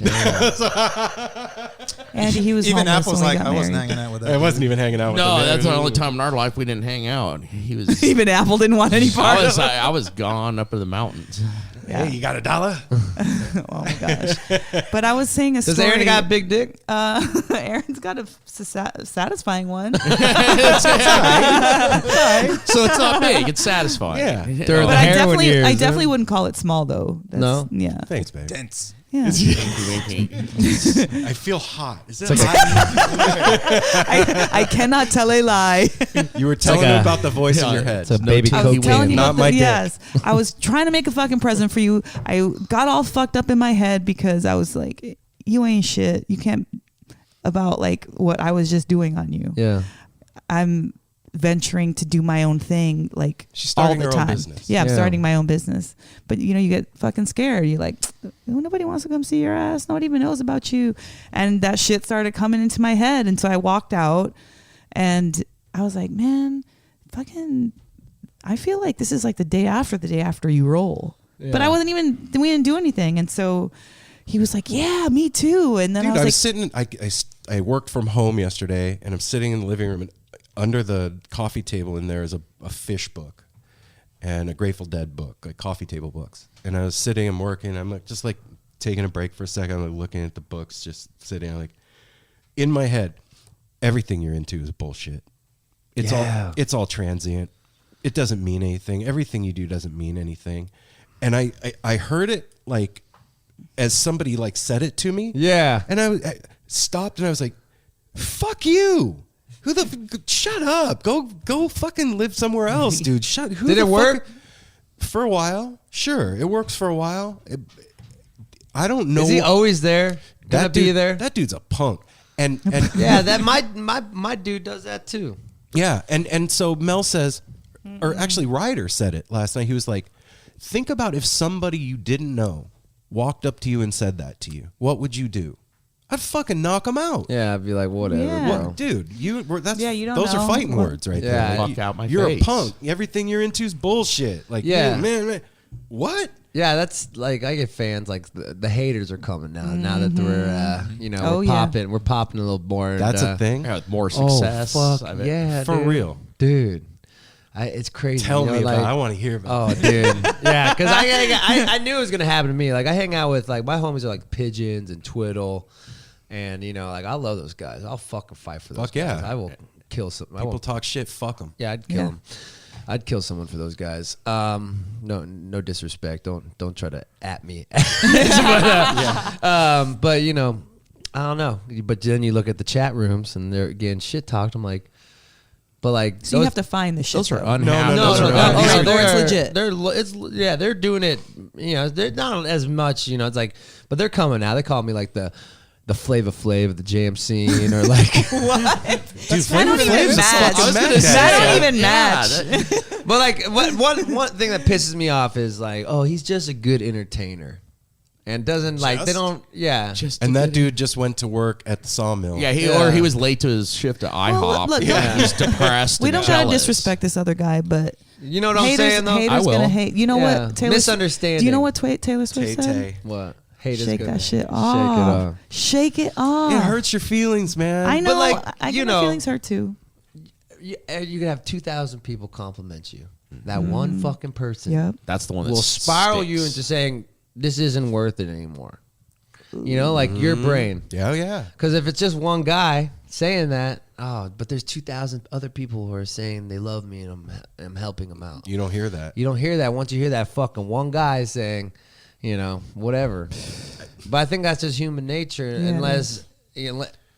unless you're more secure about yourself. Maybe I'm just insecure. I don't We're know. all insecure. Yeah, man. that's man. yeah. We're all insecure. Everybody's got That's- insecurity, jealousy. People that say they don't, I don't believe that shit. Yeah, I They're don't believe it trying either. to fool themselves. Maybe you're a little bit stronger. You know, sometimes that shit. Maybe you're in a good spot and you don't care that day, but it catches you slipping, and it fucking it's true.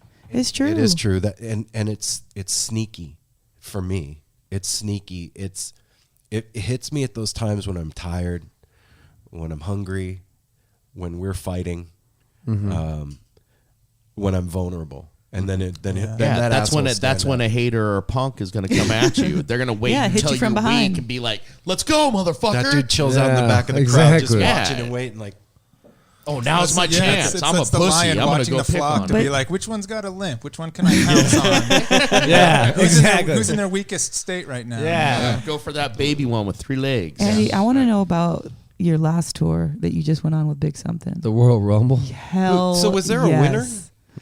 You know, it's music. but Oh, okay. I'm just kidding. Where's that belt? Where's that belt? No, it's real. You know, it's like when you do 250. Like I love touring with bands now.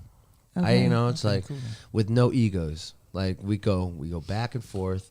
we figure out a show where it's not like you just playing a show and I'm just playing a show, but we're on tour together. This is like we're building an experience where right when people walk into the room, it's all of us together pumping each other up. You know, we had a comedian. Right the fuck on. Yeah, Right it's like, on. just like leave your ego. That's one thing about the music industry. A lot of these like, you know, it's like just leave your ego away from the entertaining. How do you do that? Because it's Is so that- important for you to play. You got to bring your ego on stage. I know, He's but not in like, the dressing room. there's different types of egos, I think. Okay. There's egos that push you to be great, and there's egos that push you to, you know, self-sabotage, like us. Yep. You know, because sometimes I'll roll in and like at first I was nervous to play with Umphrey. Like, oh, these fans aren't gonna get it. I'm gonna get shit talked for doing the horror and fucking talking too much, and you know. That is who I am. I want to talk to people. I mean, I'm a fucking yenta. Yeah, me too. Even on stage, I'll talk to anybody. Just like, I'll stop the song. Hey, what were you saying? What's up, dude? Tell me what's up. Let's talk. Let's talk about this. You know, Get up here, have a seat. Come over. I got the podcast machine over here. Let's go record it live. But I'm just a yenta like that. I just want to get to know people so I can get to know myself. You know, it's like we're all the same. So what have you learned about yourself through this 15 years of committing to the craft? That I'm a lot stronger than I thought I was. That I don't have to give everything to everyone and not leave any for myself. Like I used to like if I. That's why I'm kind of happy I got successful later in my career, because if I would have done it earlier, I'd probably be dead. Cocaine and hookers and just saying yes to everything. Now I'm learning. I mean, I think that's the most important thing is saying no. Really? Yeah. Learn how to say no. It's hard, man. That is especially true. When you're coming up. When you're coming up and everyone is, you know, waiting for that favor, you know. Yeah. And that guy, like, you slept at their couch for 5 years. Oh, shit. And now they want, you know, their band to open for you, or, you know, or like us, like, give you free tickets, like, last minute, like, when it's not even my show. Or, like, I'll have, like, people like, yo, Frasco, you're playing at such and such venue. Can you get me tickets for next week? What? I'm like, A different show? A different show. I'm like, that's cold. What the fuck? I had this girl say that to me. Dude.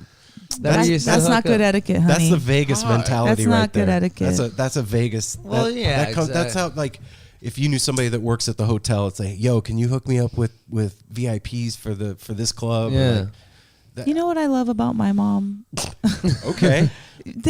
She just instilled in me certain shit of like how to do things, and like being tacky and being classy. Like she taught me the difference. My dad did that too. You know, and like shout out Pops. Shout out to Pops. Shout out to Pops right there. He's always watching us. Yeah. But you know, you don't do shit like that. There's just like a certain kind of an etiquette, and when you're trying to help people out, you edify them. You don't bring them down. Yeah. It's starting this, like, once we got maybe 50 episodes in, people are like, oh, it must be cool. You guys don't have to pay for shows anymore. And I'm like, whoa. I'm gonna fucking slap you. Out of everything, out of 50 episodes, That's what you got? That we're doing this to fucking thanks. save $12. Like, are you kidding me? No This shit. bitch takes a long time to do. This Roadcaster is expensive, That's dog. right. This fucking mic was Yeah, I dude. know. Yeah. No, Yeah. and it's And like, we support our Well, people that's we like love. That's the idea of being misunderstood, and like listening, going back to that guy here, that asshole in your head. and going back to that same thing is that guy. All he knows is from our past, Yep.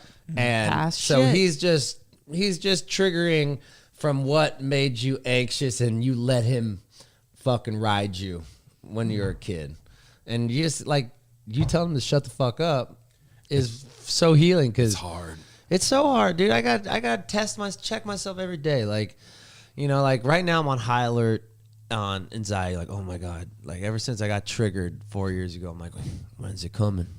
Oh Anxiety shit! coming. Is this it? So now Is you're this fucking it? waiting for it? Yeah. What about if somebody was It's like like, same thing, I'm Andy, waiting for you're cancer. healed. What if somebody said that? Like, but what if somebody said that? Why don't you believe that? I don't know. It seems It's easy. literally a matter of with you. belief. Yeah. If you think you're gonna do it, you're gonna do it. If you think you're not, you won't. Yeah, but it's so much easier. This guy's mind is strong. Yeah, because I think about that with my career. Like, I knew I was going to be successful in my career. Exactly. That's what I'm saying. You not only do you have vision, but you also like have the forethought. Like it's the same. Like, Okay. What? I get check this out. So you said I always knew I was going to be successful in my career, right? Mm-hmm. Do you do this thing where, in the midst of your success, you still don't admit that you're successful in what you're doing? Dude, I'm doing that right now. I'm doing that every day. Everyone's like, "Oh my God, I'm so proud of you." I'm like, "Proud? What have I done?" I have so much to do. I can't accept success because I'm thinking about the next step again. Oh shit! Like you guys, it's like I do that thing on speech, that present, like everyone has to stay, I have everyone come and I do a speech at the end of every show to get everyone together. I'm like, everyone's got to stay present, stay in the moment, stop thinking about yesterday, stop thinking about today. I think I'm doing that for myself. Fuck yeah, you are. Yeah, man. Fuck Like yeah. I'm saying it to myself, but I have to say it to the crowd for me To hear it. to hear it. So that's 'Cause why it's you're like on they're- stage. Yeah. So And you you can also So I could heal. It's healing yourself. 100%. Whoa. Aw. And Yeah. you can see And that's all why us I'm doing it addicted out to the there, stage. yeah. And that's why I'm addicted to podcasting. Because we're learning from each. That's the same thing with my podcast too. Like I'm learning so much about myself by talking to people, Yeah.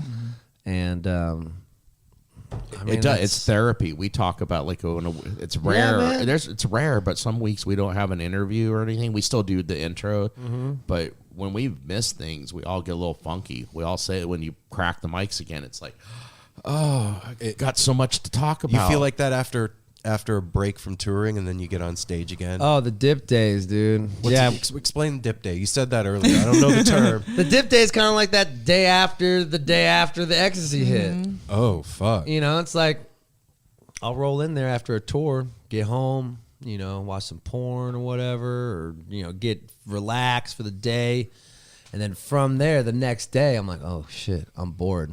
I have nothing to do. Should I fucking kill myself? Oh my god! For one fucking day, man. Yeah. Whoa. I think I have nothing to do. It's over. My weird ass. And then is that the thing that gets you to start okay, let me start booking the next tour? Yeah. I'm with you, dude. And work. I do don't the podcast and. I don't get to the. So is it bad? I'm gonna off myself. Is that bad though? Is it bad? Or am I like? Do you feel like it's bad? No, It's a motivator. I love working. I feel so happy So maybe when I'm just working. it needs to be reconciled. That's it. What do you mean? Like, it ain't a bad feeling that you get that interior motivation to get you to move to do shit. So if you can't chill out, maybe that is your chilling out. Maybe Yeah. that is your form of chilling Yeah, out. but when you're working on your shit. Yeah, like composing maybe instead Yeah. of performing. Yeah. I don't know. Getting to that place where you're thinking about offing yourself, though, that's. But he's not doing it, and you're not No. gonna do it. No. No. But sometimes you gotta tell you gotta. Has everyone had suicidal? Yeah, tendencies? fuck yeah. I think, yeah. Absolutely. Yeah. There- 110%. Do you have the balls to do it? He tried did. already. I tried. You did. He Yeah. just failed at I it. just luckily got bad dope.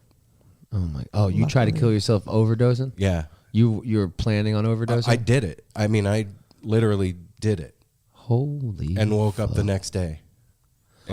Fuck. Yeah. Wow. I've always been a gun junkie. I've stuck a gun in my mouth. So the last time was when I was 26 Shut years the old fuck on meth. up. Oh yeah, I had a gun. I held a gun in my mouth and pulled the trigger, but to The hammer almost back. clicking point. What was making you do that, Apple? A lot of drugs and being hard on yourself and not believing in things and things. What got you out of like that slump? Friends. That's the only point in our life. Me and Aaron was hooked on heroin. I was hooked on meth. We were both shooting up. I was shooting meth, and then we'd hang out, and I'd do his thing, he'd do mine once in a while. It's the only time in our lives that we weren't really friends, and then he disappeared with his brother kind of onto the streets, and then I had a breakdown, and I self-imposed rehab, moved with my mom and my stepdad up by Yosemite National Park, and I lived out in the middle of fucking nowhere in a trailer for years to get off of like total seclusion, working hard, chopping wood, fucking like, yeah. God. No, but I wanted to Real shit. Well, the same thing. Like he tried to off himself. We were at the point where we wanted to die. I mean, I don't see why you'd be sticking a needle in your arm all the time, day in, day out, losing everything you have. Fucking if you didn't want to die, but you're too chicken shit to fucking pull the trigger. And so I did that. It's like slow. Like I can. So and just I like sedating and I yourself. proved to myself, it's like no, you can't do that. And I don't believe that that's something that you should do. You know, Is my that life power? You what? Is my lifestyle unhealthy? Yes. But Parts of wait it. a minute. Wait, back the fuck, babe. He's asking No Simple Road. I'm part of No Simple Road. Yes, it is unhealthy. Part of it is unhealthy. I don't know. So am I like self-sabotaging myself I don't doing agree. this life? I don't agree. Sometimes you do, Andy. Yeah. Yeah. Well, So you- I wouldn't say that can it's I be the voice of reason? Wait a minute. Well, you I were- wouldn't say that anything's absolute, Andy. You're not always sabotaging yourself, and you're not always unhealthy. What happens is you're putting yourself in situations that doesn't create boundaries a lot of the time. Yeah. You're So- talking to a person that's all about balance right now. So understand I can't that. do what I can. I can't. Well, I am too. I'm Aquarius. Like that's all about balance. Yeah. Yeah, I can't do what I do if I'm having these extremes because I can't perform under extremes. I just can't. I just check out. You can't talk to me after a certain point. Really? I won't. It's it. It's done. So here's what I have to say to that. I don't think so. I think that there may be moments that are unhealthy, but every fucking person on this planet does shit that's unhealthy. Every single person that's alive today walking around does shit that's unhealthy. Nobody's 100% all the time. I think that what you're doing, in my opinion, just from Aaron, is super fucking brave, dude, because What is a city without its music? The legacy of the New York Philharmonic is incredible. Nearly 2 centuries of history. That's a lot of music and a lot of stories. I was sitting on stage for the very first time thinking, I can't quite believe this is happening. Join me, Jamie Bernstein, as we explore the history of the New York Philharmonic. It's the NY Phil story made in New York, a podcast about a city, its people, and their orchestra. Listen wherever you get podcasts. there's no script for it. Nobody's done what Andy Frasco is doing, right? Yeah. It's uncharted territory. Yeah. So that takes balls, first of all, in my book. Second, the things that other people think are unhealthy, I have found a way to reconcile with myself to they're not that anymore. This is my life, right? I get to do what I want with it. So I get to decide what's healthy and what's not for me. Yeah. If taking ecstasy every 2 weeks is good for me, if I think it and I can pull it off and do the shit I need to do and get done and whatever, who's to say it's fucking unhealthy? Nobody. Yeah, you're right. Right? But because I feel good. You look good, man. Well, it sounds like you're talking about, you're realizing that you have been being unhealthy, but now you run 4 miles before shows. Yeah. I think maybe you might have been unhealtly in the And last you couple of changed it years, up. and you're still doing things that you're going to give yourself a hard time about because we're all our own worst critics. Yeah, you're right. Fucking, but I mean, like he said, I agree with that, dude. What you do is so brave to take it to the stage. You put yourself out there in a fucking, not just in front of people, in a spotlight in front of fucking people. Yeah. Like, 220 boom, times a year. Here's my name on the thing. This is me, 250 something. fucking raw. Yeah, you're right. Right? Why am I See? so? You're not. I get I both told you. you're saying. I get both. It's both true. It's both true. It's all of it's true, Andy. I know. Old dialogue. You need to just up your shit. Don't Yeah. listen to I me, gotta though. fucking- dude. Up I'm it up. a piece of Yeah, shit upgrade. loser, dude. Upgrade. Don't listen to me. Look, let me upgrade. I gotta go. That's it. Andy's canceling the show tonight, everybody. I'm telling my tour manager, cancel the fucking show. shit. I'm Done. going to a commune in Portland. I'm moving in with No Simple Road. I'll hit you up in like May. You know, in those, like, talking about suicide and all that shit, man, like, my life is so fucking far removed from all that now. Like, that mindset and world is not even part of my paradigm. I know that guy because I was him, but at this point in my life, it seems like that shit happened to somebody else. Like, it's a movie that I watched or a story that I read or, like, happened to some other person at this point. Like, but on the flip side of that, all that unhealthy shit that I did, I wouldn't be sitting here talking to you. Yeah, you're right. I wouldn't.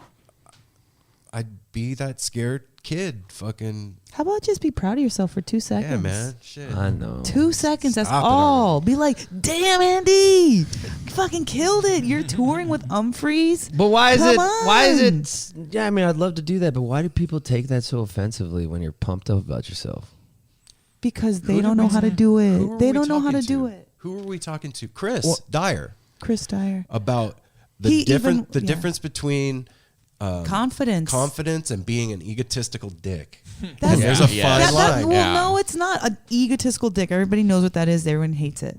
But if you be like, when you can take a compliment and when you have that stature that matches what you're doing, there's nothing like that. It's like a fucking $1 million.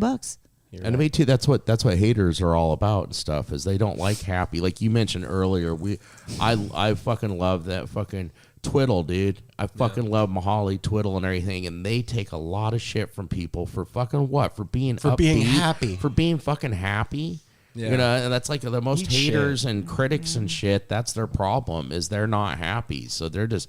Their job, like it's right there in the word critic and stuff. Like I'm gonna pick. That's my job is to pick this shit. I may have liked 99.9% of this, but I'm gonna dwell on this. Not as good as Cornell 77. Well, it's like that motherfucker same was doing thing. this. Like, yeah, it's like my manager, man. He gives me. I love him to death. He's keeping me alive, I think, but he is so neurotic. Like I can't. Like I am getting successful now. He's like putting all these rules on me and stuff. Where it's like. Can't be talking about pussy. Can't be talking about, you can't be Because of asking for political drugs on the stage and eating drugs Because on the that could give you a stage. bad Because you rap. could get arrested and then no more China, no more Europe. So he's no more. trying to help you out. He is, but I think half of my show, the battle of my show is I'm just being me. Yeah. You know what though, man? But don't you evolve, Andy? I have. I've been, like I Yeah. used to be an asshole. I used to say fuck. Now I'm saying like butt. Stone and down. heck. Yeah. Dang. Oh, dang. Yeah. If you're gonna give Andy drugs, man, do it on the DL. Yeah, give him a deal. Yeah. He's always accepting, but I'll just do it on say the yes. DL. I'll eat them. Now I know, like my people who listen to my podcast, because I'll just be like, "Hey, what's up, everyone?" Pff, I'll get a bag thrown in my head, like, "Oh, thanks, thanks for listening to episode 71." I swear, dude. That's right. But like they're not doing it to like they know I love mushrooms, and they know that I help them out with whatever anxieties they're going through weekly on their on my podcast, and so is you guys. So like that's like, something to be proud of then. Yeah, Andy. you're right. I'm Do it. so hard on myself. Be nice to dude. Andy. Fuck. What the fuck did Andy do to you but get you to where you got? I know. He got you to where you got. I think I still think about third person. I still think You have about to my think high about school moments. Fuck high school. Dude, when was that? Dude, I fucking didn't even graduate. I was pregnant at 16. No. If I base what I feel like now based on high school, I would be in the fucking Yeah. ghetto of Las Vegas. We have You're this. right. We have You're this right. friend. Her name is JJ, and she. You'd love JJ. You would love JJ. Yeah. And she came over here, and she'd been listening to the show, and she was like, "Hey, Aaron, I listened to the podcast, and it really helped me, man. Thank you." And I was like, "Oh, right on, thank you." And so the next time she came over here, she sitting right there. She goes, "Sit down. I want to talk to you." And I'm like, "Oh shit." She goes, "Listen, man, you need to own your shit." And I was like, "What do you mean?" She goes, "I'm listening to the podcast and it's fucking helping my life and like turning me around and woke me up to a bunch of shit. Then I come over here and I meet the guy that does the podcast, and he's like, "Oh shucks on me," and he's a softie. Yeah, yeah. And she's like, "And you weren't owning your shit," and it really fucked me up. And I have to tell you, man, you need to own your shit. Damn, she laid it out like that. She laid it out. So I'm just That's telling how JJ you, Andy, does. own your shit. Right, I gotta own Own your shit. Okay. man. My podcast is dope. My band is dope. I'm fucking pumped up. Yeah. No, what? Dude. Yeah, boy. I want to ask. I'm curious because we haven't talked about it yet. We got Andy here today, but you're playing tonight with your band. Oh, we met you last he year. even wants confidence in his life. We got excited. I was like, yeah, that's what I'm talking about, Frasco. Go Get him, that Andy. shit. Get him. Come here, man.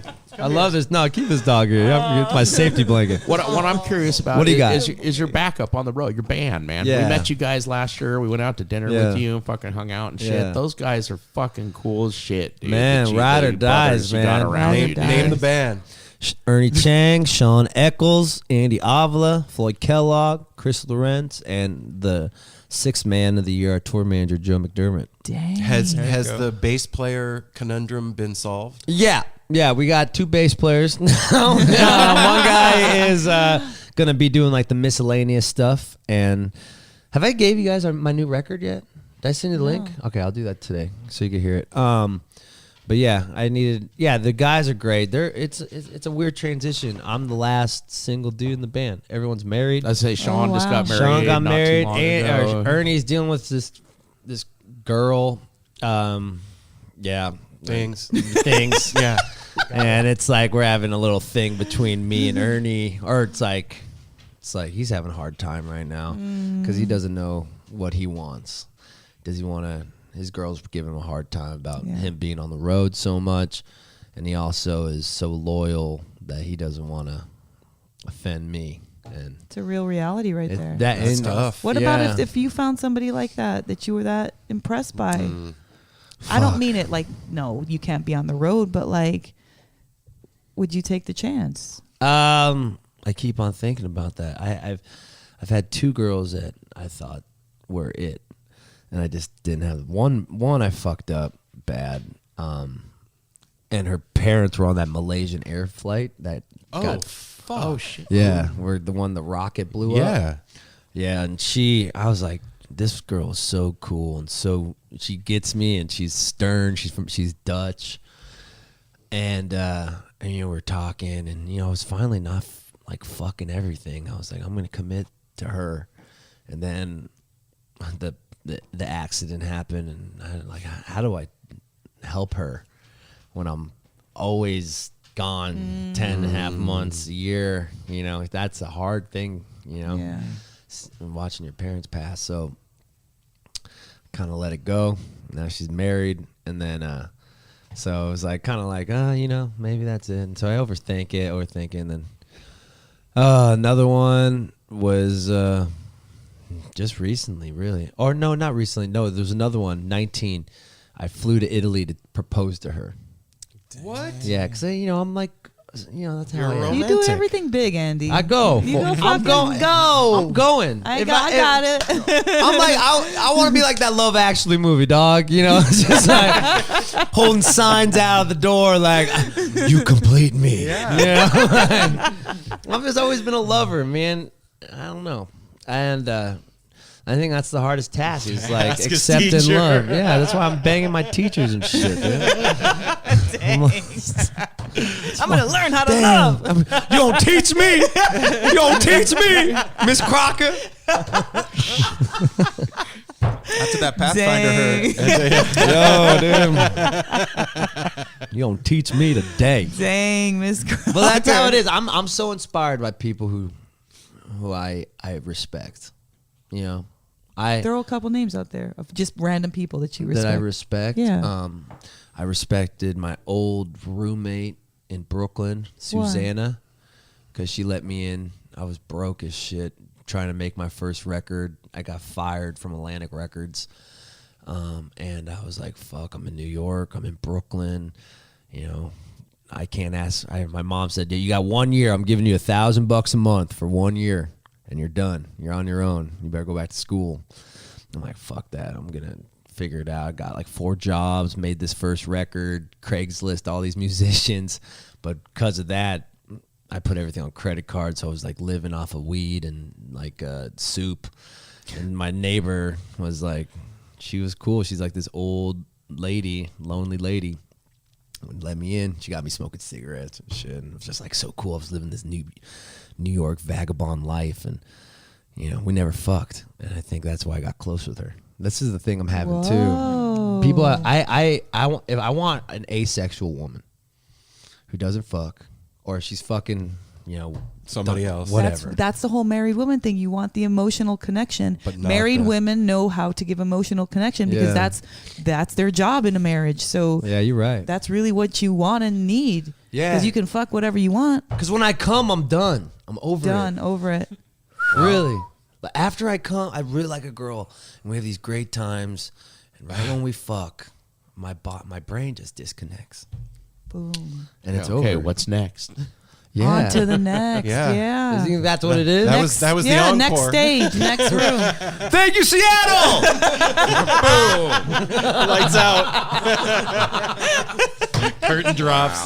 Oh shit! But that's something I'm fighting. We're getting this therapy in, man. Yeah. I mean, I haven't talked about this. So. Good, because all of these things are fucking ghosts. Mm-hmm. Everything you're talking about, this ain't even real shit. It's all up in your head. I know. Why do I believe them? Everything's you gotta in fucking. our head, though. We're giving a good shout out to Goose with that. I ain't afraid of no ghost. That like fucking 10-15 minute freaking Ghostbusters. Did you get Goose on the podcast? Yeah, but we just went and saw Pigeons and Goose last night. Sweet. Yeah. Doesn't that guy look like young Geraldo Rivera?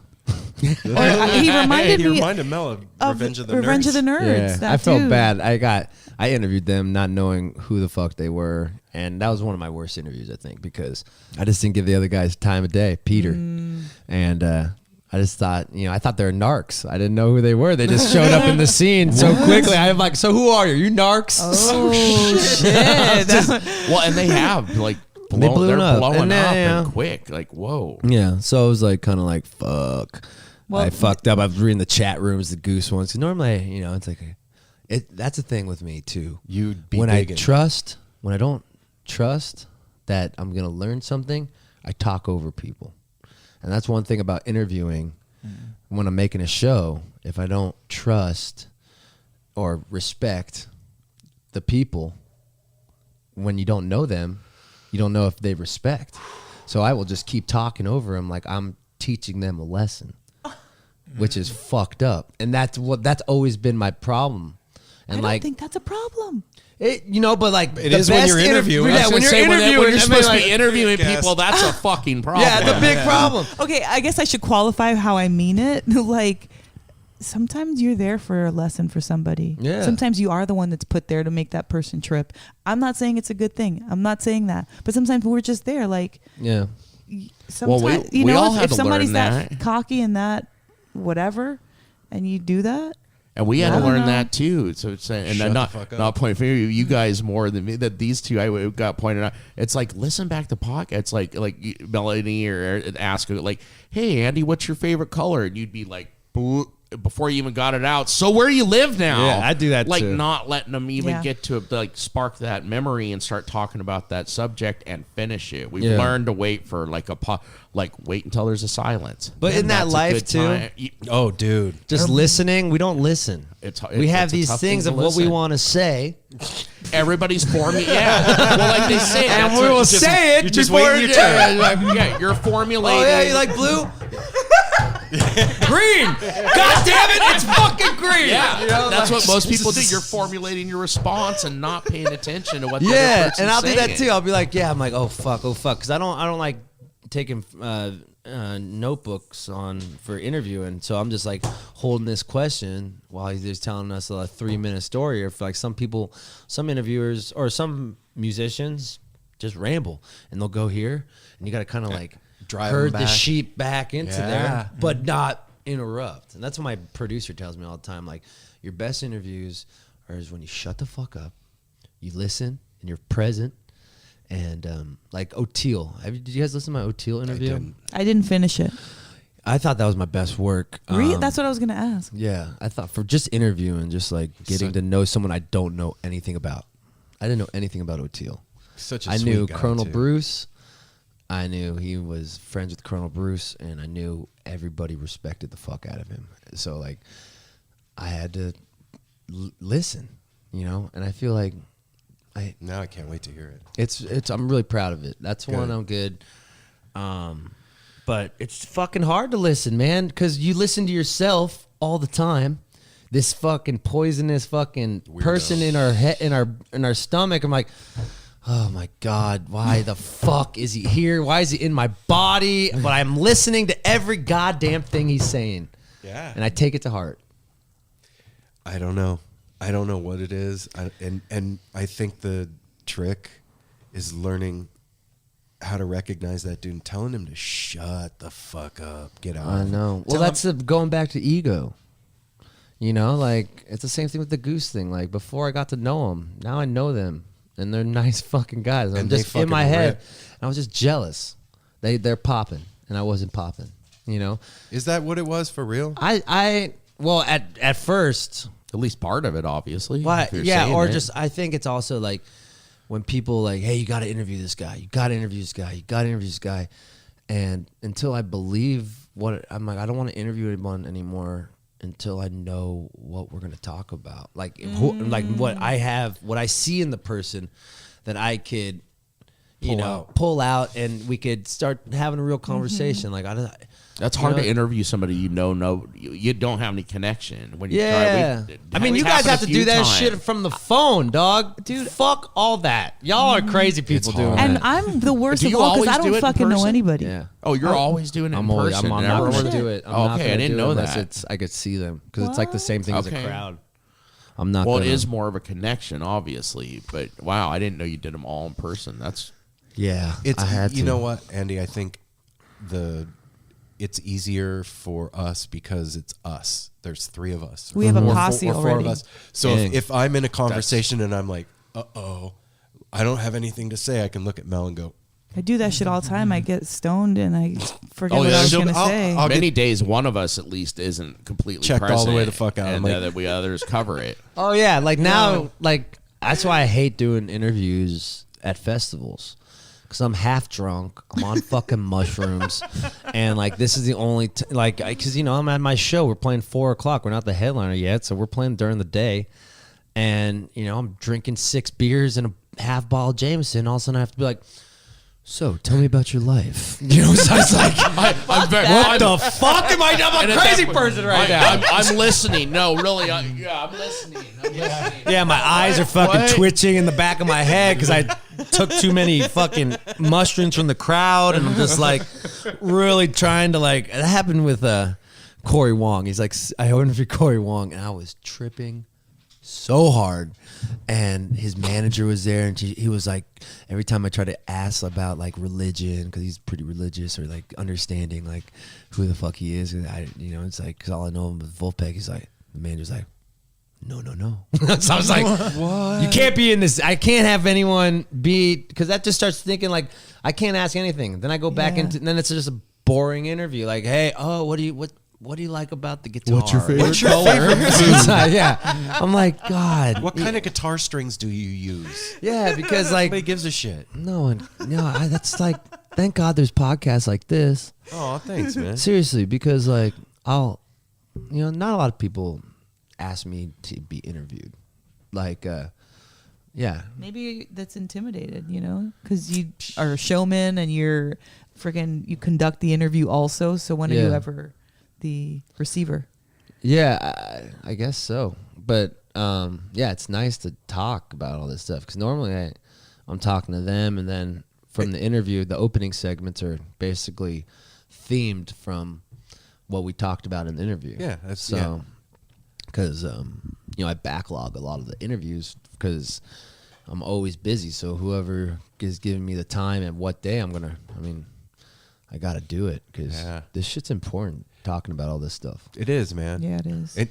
I got to ask you a question. I was thinking about this the other night. I saw you eat a handful of mushrooms on stage, and at his roast.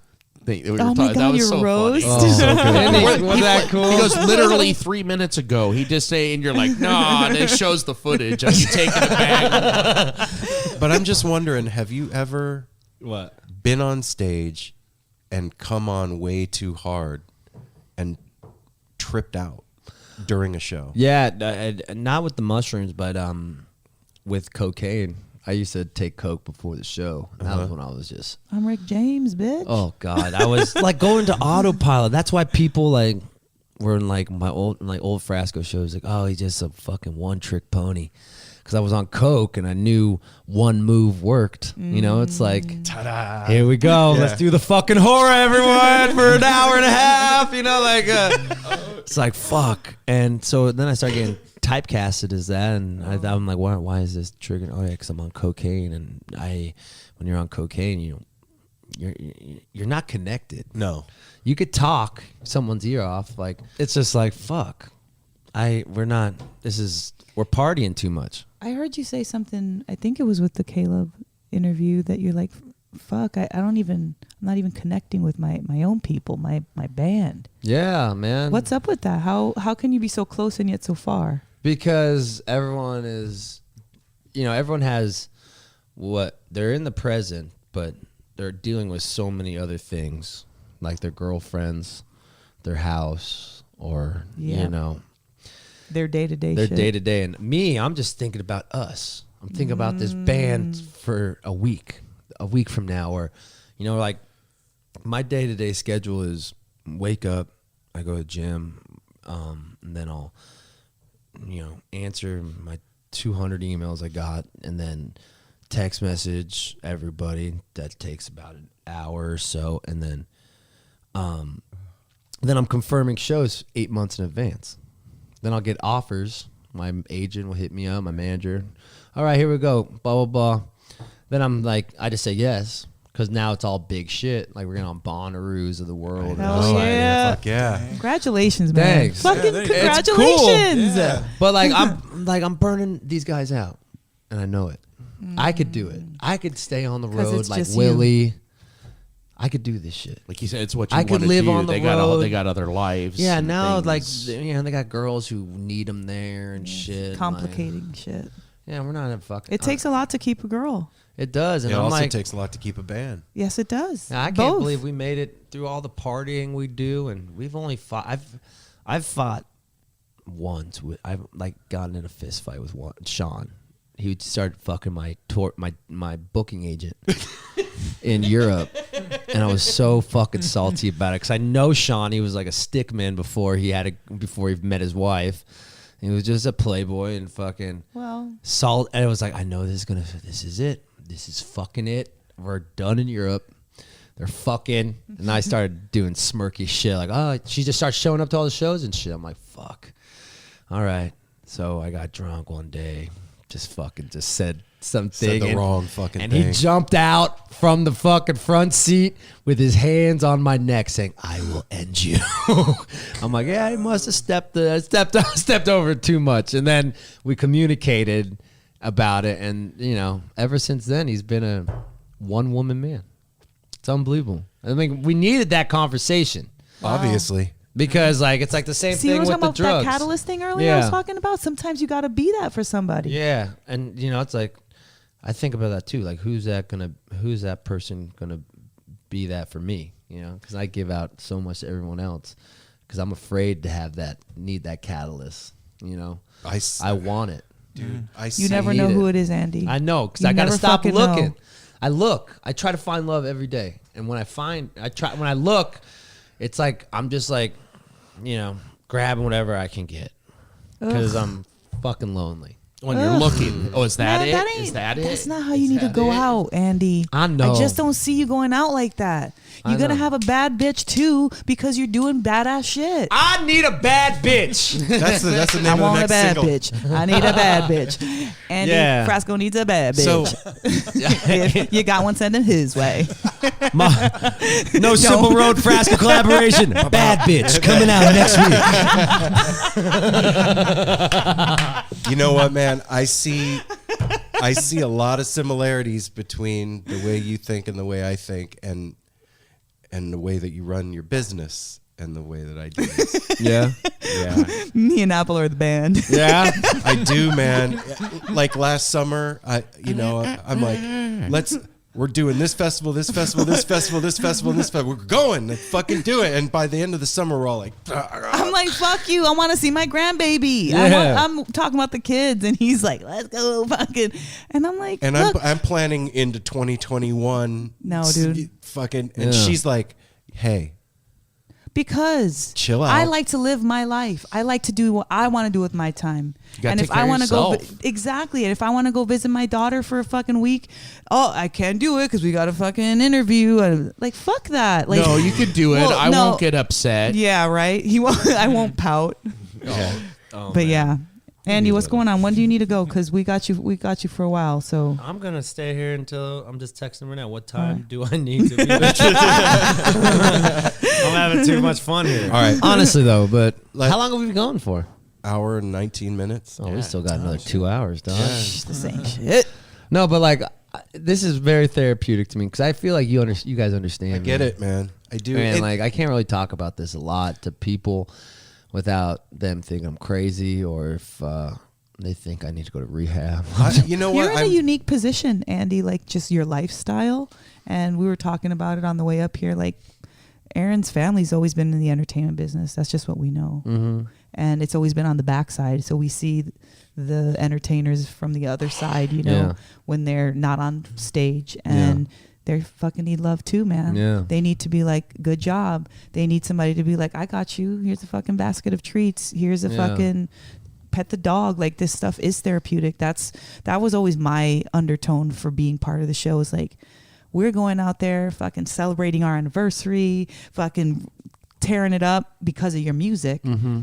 And then if we can repay you for one little fucking thing, like, why the hell not? Well, that's where I'm coming from. Yeah. I just want to give stuff. And if you think about it, like, without the music in the room, it's just a bunch of people bouncing around to nothing. You know, you're and right. that whole thing is really important. What? All I know is this household would agree, dude. When the time comes this year or whatever, when you have a little downtime and you don't feel like going home for a few days, come stay with here. us. For real. Right. So For I real, was gonna for real. say, Like that's 3, 4, 5, 6 days, come up Cool. here and hang with us, dude. I'm Get a glad that we I were love you recording guys. this. I'm glad that we are, but I kind of wish we weren't, just because it was just between us. Do you know? The world needs to know. But do you know what I'm saying? I get it. Like, okay, it's cool. Yeah, that's I feel private like- stuff, but Yeah. it's I mean, so correct me if important I'm the wrong. public Hold hears on. that. Correct me if I'm wrong, Andy, but I feel like you are okay with being truly emotional in front of a lot of people. 100%. Yeah. This is why That's I'm an artist. Yeah, exactly. That's the draw. That's the appeal. Yeah. When somebody can friggin' flash and be cool with it. There's just certain people that we've met that, like, and I've said this a million times. Like, Well, Chris is one of them. There's just Hey, certain, Chris. he's from the show. Yeah. We didn't know Chris when we moved here. Yeah, I think you guys posted something on Facebook about a new podcast talking about Grateful Dead experiences, and I had an idea of a podcast for myself, and I just figured, well, if they've already kind of got something going and they're beginners like me, like, yeah, let's check it out, you know. And there's certain people that we meet, and like, I just, like, you feel a kinship with them. Yeah. And that's how I felt when I met you. I was like, oh, he's part of the family. I appreciate that. Man. And likewise. Yeah, it's from the heart, dude. Like, for real. Yeah, I hope hope I didn't scare anyone away with what we're talking about here. Talked about killing ourselves. what a conversation. I say people need to hear that. There's so many people out there that think they are the only ones. Right? Yeah. We're having Ryder in our group. Ryder's 25, so he's more millennial and younger, and still dealing with figuring out who he is and depression. And he has said that this is therapy to him. It's helped him through a lot of shit. Because most people bottle it up, keep it inside, and you don't fucking say shit. And you look at everybody like, I'm the outcast, I'm the fucking Everybody weirdo. thinks Well, they're the only one. guess what? Yeah, there's a whole lot of people out there that are the same as us. And those times that we've had episodes where it's like, oh shit, I don't know if I should put that out. And I put it out. Those are always the realest ones. Never fails. Those are the ones that everybody's responding, going, dude, thank you for putting that out. And I'm like, really? that meant so much. And it's like, I shit my pants. Like that was it. Yeah. Like, yeah, but I shit my pants too. And I thought I've been holding I've been fucked up over for 25 years and you admitted it helped me. Like, whoa. Yeah, man. So tonight is the last show of the Northwest? We got Seattle tomorrow. Oh, okay. And then I got a week in fucking the 5 days around like Arcata and where all the weeds grow in Chico. Oh, okay. The Northern 4 days, Humboldt and then we're area. Triangle. Yeah, and then we're opening for Twiddle in San Francisco. Dude, those guys are locked in. Right Mahali's dope. Yeah. I think Mahali's dope. I think that band is dope. Like, you know, that's the best thing about this fucking jam scene, bro. Like, I've met some of the closest friends ever. Like Greg from Pigeons. He's a good dude. Gator from Pigeons. Mahali is a good guy. We text. I always send him like a fake dick pic. Like, what's up? Thinking about you, big dog. Just big old black schlong, you know. But we have each other's back. Big something like this tour got me so close with those guys. I missed. Yeah, the Nick fuck said that out of was them. you were his bro. Did he? Was he on the show? Yeah, Yeah, we really enjoyed we had Nick on the show. We don't know a whole lot. We're He has still a learning about crazy their listener fucking music. life, They're dude. Amazing. His best friend, lyricist, died over fucking heroin or I don't know what. Oh man! And that was the guy who wrote all the lyrics with him. That was his best friend. Like, it was hard for him. He found out he died when he was they're driving into the studio to record the songs that this guy wrote. I was crying. That's his best friend, man. I felt for him. Oh, holy shit. Yeah, man. dude. You never know what that's one thing too. This is why we have podcasts, is you never know what people are dealing with. You know, even the happiest people. Like, I show this thing of being happy every day. Yeah. But I'm sad. We're all sad sometimes. I'm not sad all the time. Yeah. I mean, I'm not that psychopathic, but I get sad. We all do. And like, social media fucked that up. Yeah. That's exactly what I was just going to say. It sped it up. Well, it paints this picture of like, if every time I see you on social media, you're like smiling, selfie, smiling. Here's my ice cream. I'm at a show. I'm fucking. These are my new shoes. This is my vacation in Bali. That's really in IKEA and fucking wherever else. Like, That's why I don't be people posting think shit on that- Instagram. They think that's I know. fucking reality. You're a after ghost. while. I am a ghost. You are. You're like a ghost. spiritual. I am. The jam band Dalai Lama up in here, don't you? Oh, you know that's gonna stick, babe. The jam band Dalai Lama. I feel like my You gotta come gifts. up the mountain. No, She has come. For all you heady people out there.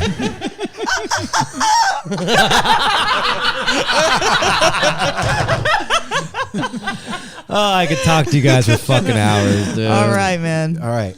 I got one last question. What? What are you afraid of? You go first.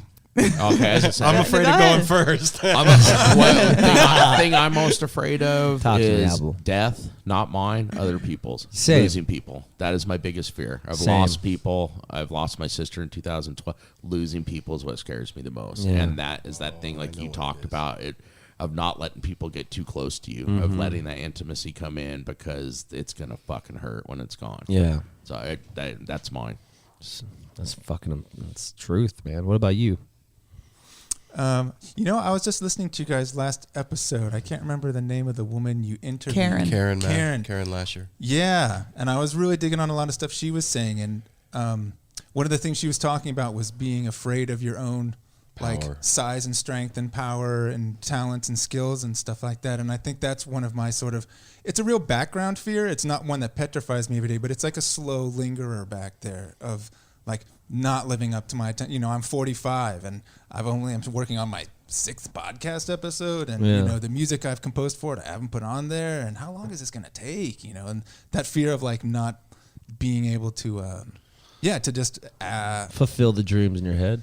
Yeah, and the dreams that I see for myself. I mean, it's weird. I was, get younger, I was sort of exploring in every direction, and now as I'm getting older, I'm like, no, I want to hone in and focus on something, and that brings along this new fear of like, well, what if I've been focused on this for 2 years and I'm not impressed with Yeah. my output so far? So it's not really like a hot. So you're a kind of perfectionist. fear. You're self-sabotaging yourself before you even For put it out. The things I care about, I am. You know, like I don't want to put, you know, a podcast episode out or a blog piece or something that I'm not fully stoked on, or that's halfway done and needs to be revised. but that's how you get but better, I just wanted to Chris. get it You out. got exactly. Just do it. Just put them out, not knock 'em think out. about it. Yep. Especially with podcasts, you know, especially if you're giving weekly information to someone. Like podcasts work when it's weekly. You know, these months, you know, like they want someone to look forward to on a Tuesday or a Thursday. Yeah. And it doesn't matter. I mean, you can't all have fucking killer content. Hey, they're not all going to be home runs. Yeah. You think this one's a home run? This is pretty awesome. This is going to be good. This is heavy. This is good. This is good stuff, man. Really good. I feel like you talk about this with everybody. No. Do we? No? I mean, it definitely life. I don't You guys like, are fucking. You get. Depends I don't on like shit, shallow shit. You get shit out of people. I though. have a hard time having surface conversations because Me I'm too. spun. Yeah. And we've Yeah, had because we're trying to figure it out ourselves. Yeah. And a lot of people we've interviewed who have said that to us. Like Mahali wow, said that. I didn't expect to tell that story. Mahali was like, I never have told anybody this shit before. I'll go. I have two, and one of them's silly as fuck, and one of them's real. Silly fears. I'm terrified of the apocalypse. Me too. Really? That's a real fear. Like I have nightmares about it and shit. Yeah, I think that's the same. Like everything breaking down, Yeah. just everything falling apart. Yeah. That's a thing. But like a personal inside, I really am terrified of letting everybody down Yeah. because of my past and who I was, and the like in retrospect, the pain that I put my mom through and my dad through and Mel through and my daughter through and him and like the people that really cared about me, I fucked them up and was just like a bulldozer about it at the time. Just like, fuck you. Why? You know, I don't give a shit. I just learned that you could inject meth. Yeah, that's a thing. That's a it's thing. It's You know who you need to interview? Mike Dillon. Oh my gosh! You're that like was the like 10th person that's told us we need to talk to Mike. Yeah. Mike is in town today. Oh really? You should go get him tomorrow. Is I'll he talk. playing? I'm gonna set you up. I'll set you up today. He's playing tonight, late night. Oh, he really? Where? I'll talk to Oh you. shit! Okay. All right, good. Okay. You should All talk to him. Yeah. Okay. But that's me. That's my. I'm terrified of not measuring up to the expectation that I've set for myself. With Yeah. other people. Same. Whatever, Dalai Lama. Yeah. No, I guess I'm terrified of like getting sick and other people having to take care of me. Yeah. Like I don't ever want anybody to have to take care of me. Yeah, you got that alpha in you, girl. Got the. I So, like like- taking care of you. It's fun. And well, like it just like being sick is kind of like That's why you're pissed off yesterday. Because Yeah. someone gonna have to take care of your ass for a I day. fucking want Yeah, that she shit. gets Like, angry at herself. don't get me wrong, I like to be taken care of, but I don't want to ever be helpless like that. Like, Yeah. like seeing me in the bed and like I have to like people have to fucking put a bedpan, and it's not even about the embarrassment. It's like I don't want to be that vulnerable. Whoa. You know, I think that comes from the always having to be or trying to be perfect with everything that you do. Yeah, talk about because if you're perfectionist. sick and people are having to take care of you, then you're not fucking perfect. So, I mean, true, man. Yeah, I Well- can't deny shit. so now that we've all exposed our deepest fears, What makes you happy, Andy? yeah, What makes me For happy? real though. These days, Yeah.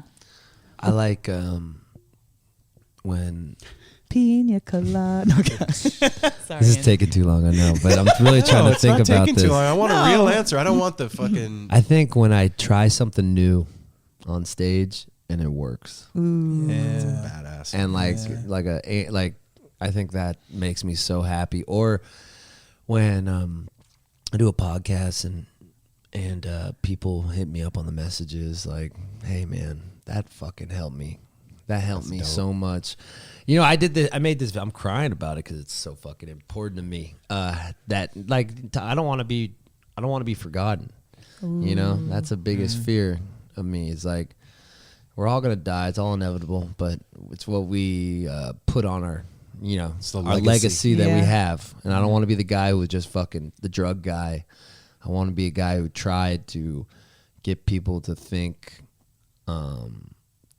outside of what they normally think and test themselves and follow the dreams that they've had. And everyone has dreams. Some people are just scared to accomplish them. Mm-hmm. And that's, if I could be one of the people who got that they look up to for that, I came from nothing, didn't know anyone in the music industry, just didn't even know how to play an instrument. I just loved music. Like that's awesome. Another dope thing That's that I love awesome. about you, Andy. You just fucking did You it. just wanted to fucking be in that scene, so you just did it. I'm gonna do that. Yeah, I loved it. I loved the freedom. Your balls must be like this big. No, I'm Jewish, girl. I got everything down there is fucking small. We were comparing ball sacks at yesterday at the show. Mike Dillon pulls out his balls and tour manager pulls out his balls. I'm like, I have this picture. You gotta see this picture. I don't know. I won't show you the balls, but like, look at my reaction of fucking these guys' huge ass balls. I'm like, I'm not even gonna play this fucking game because you look at this shit. Put it to shame. Fuck out of here with those balls. The face is like, say I'm what? like, I didn't even know balls. It looked like a big old bag of granola, dog. Like, what the fuck? It looked like when like a squirrel just like, is about to like fly off and fucking. I'm like, damn, people have balls that big. I was like, fuck, dude. That's a great. But like, if anything that taught me is like, I want to live life like that. Surprised. I want to live life like I'm always surprised of what's gonna happen, dude. Like, Oh, that's the level? Okay. oh shit! Like, damn, life could get that big. Like, let's go get it. go. Yeah, Let's do it. Oh hell! Mel, What? besides big balls, But we've got the biggest. what makes you happy? Oh God. My fucking life. I got it going on. Yeah, you do. My grandbaby. That makes me happy. If I'm upset or anything. You're like the youngest grandma. Yeah, I know. Man. Yeah. I mean, Man, you guys That's are why like she's dilfs G-Mom. and gilfs.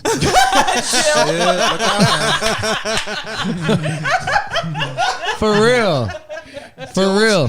Dilfs and gills. All right. That should be the when we go to the sub podcast, like when we start a network. Okay. It's gonna be the second show is Dilfs and Gilfs, and we just talk about it's like just talk about being young grandparents. Like, man, nobody ever had to fucking believes it. babysit, but took some ecstasy last night. And, fuck, dude, I'm fucking feeling that dip day. This baby won't shut the fuck up. It's tough being a G-Ma. Oh shit. Andy's hitting close to home. That's all I can say. That baby. That baby. All right. All them All right. babies. What makes you happen, A Dizzle? Yeah, a dog.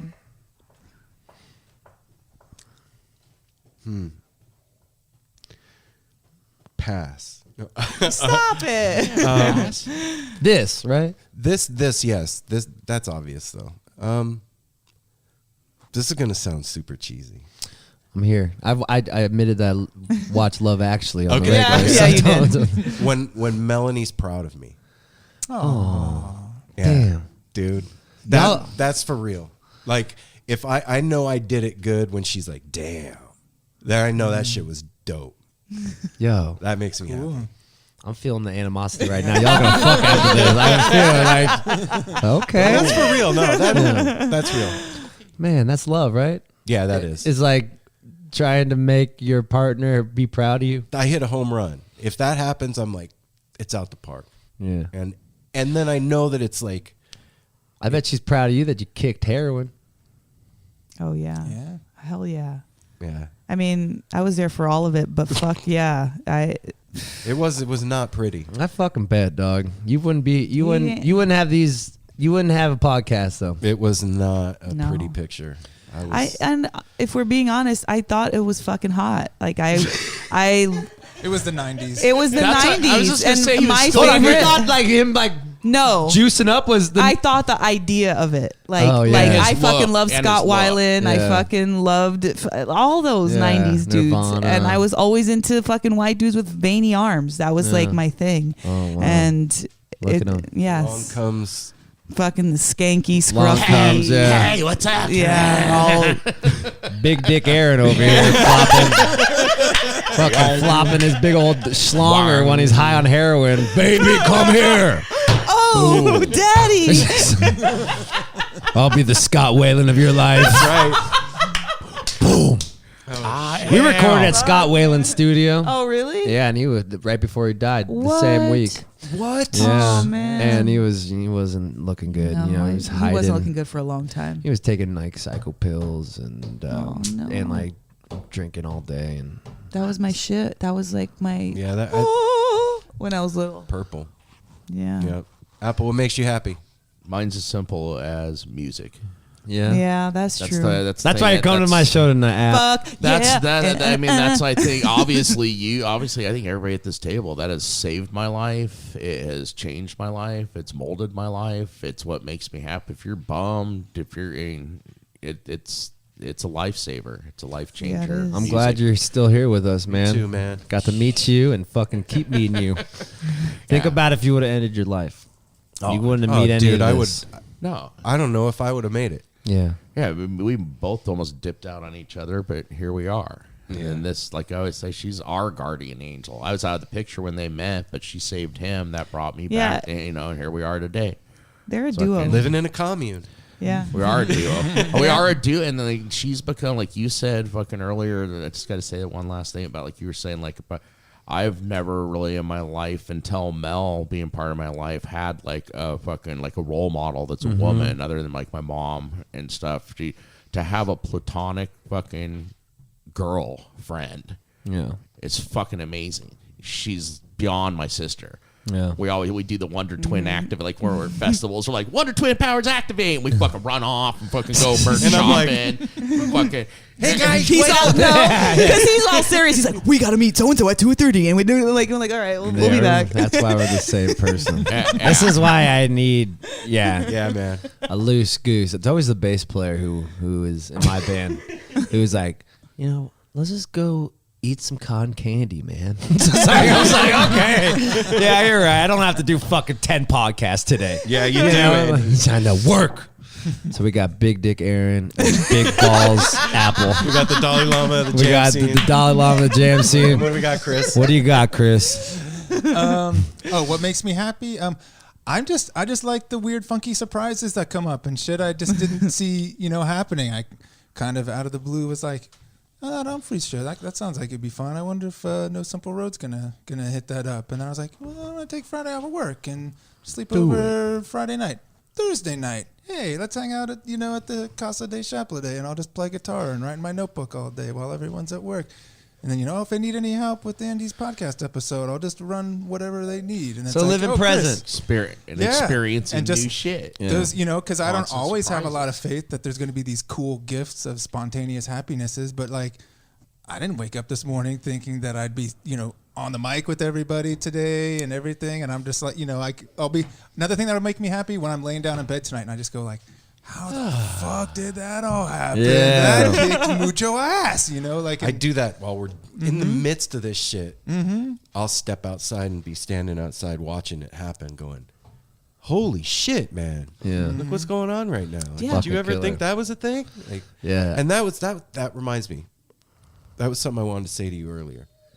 Shut up, Darwin. He's gotta go pee. Oh.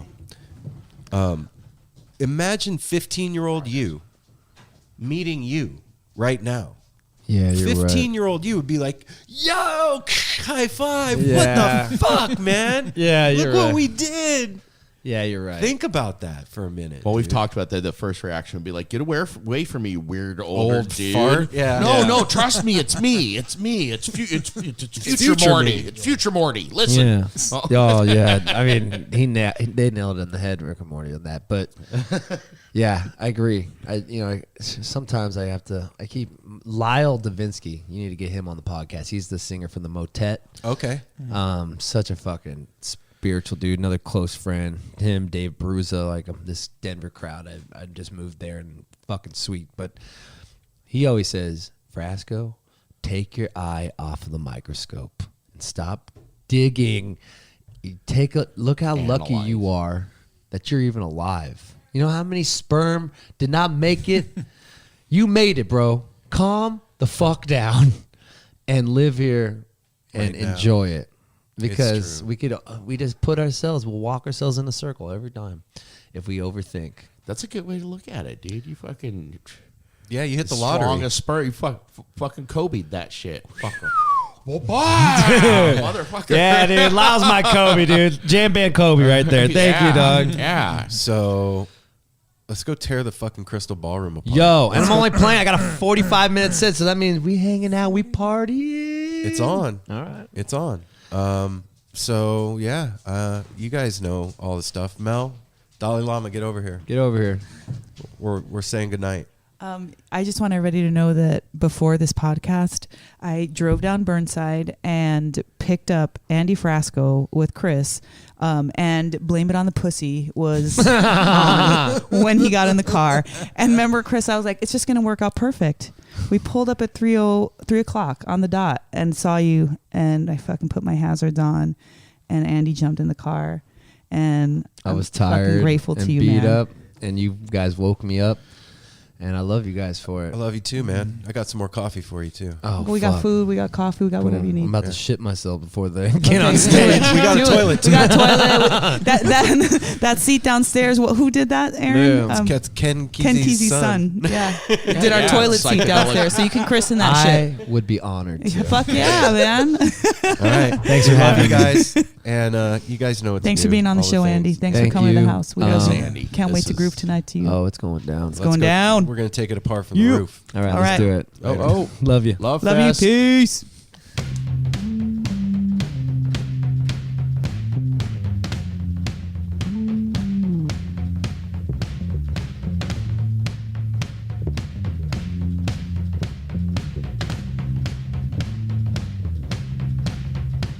I know a man, he could give me therapy. What's the use of therapy if you don't want to change, babe? I talk too much when I got nothing to say. Maybe it's to get away. It's easier to walk away. I gotta find the time to let love in. I gotta find myself and let love in.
Hey listeners, I want to tell you about the April-May 2023 issue of Relics magazine. Features a Dave Matthews Band cover story with additional articles and interviews with The National, Graham Nash, Wayne Shorter, ALO, Ivan Neville, our friend Eric Krasno and Stanton Moore, Marty Stewart, and much more. Check out the latest version of Relics and subscribe now at relics.com/DMB. Thanks, Relics.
Mechanism as well as a fear. We've traveled this road before, so we may think, but it's a tad bit of strange similarities that feed an A equal A complex. The fears of your past do not equal the perplexities of the current road.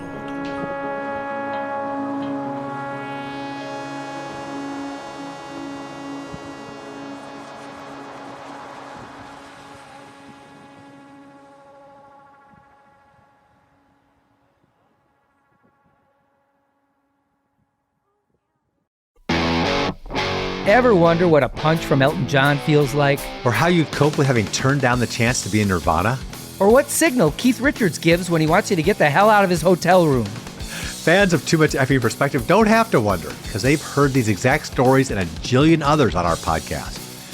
I'm Alex Hoffman, former tour manager for Radiohead. And I'm musician and comedy writer Alan Keller. On the TMEP show, we get guests like Nancy Wilson from Heart, Jeremiah Freites from the Lumineers, and Modern Family's Julie Bowen to tell us things they may have only shared with their therapist, clergy, or a TMZ stringer. So join us on Too Much Effing Perspective. That's EFFING Perspective. The only podcast you crank up to 11.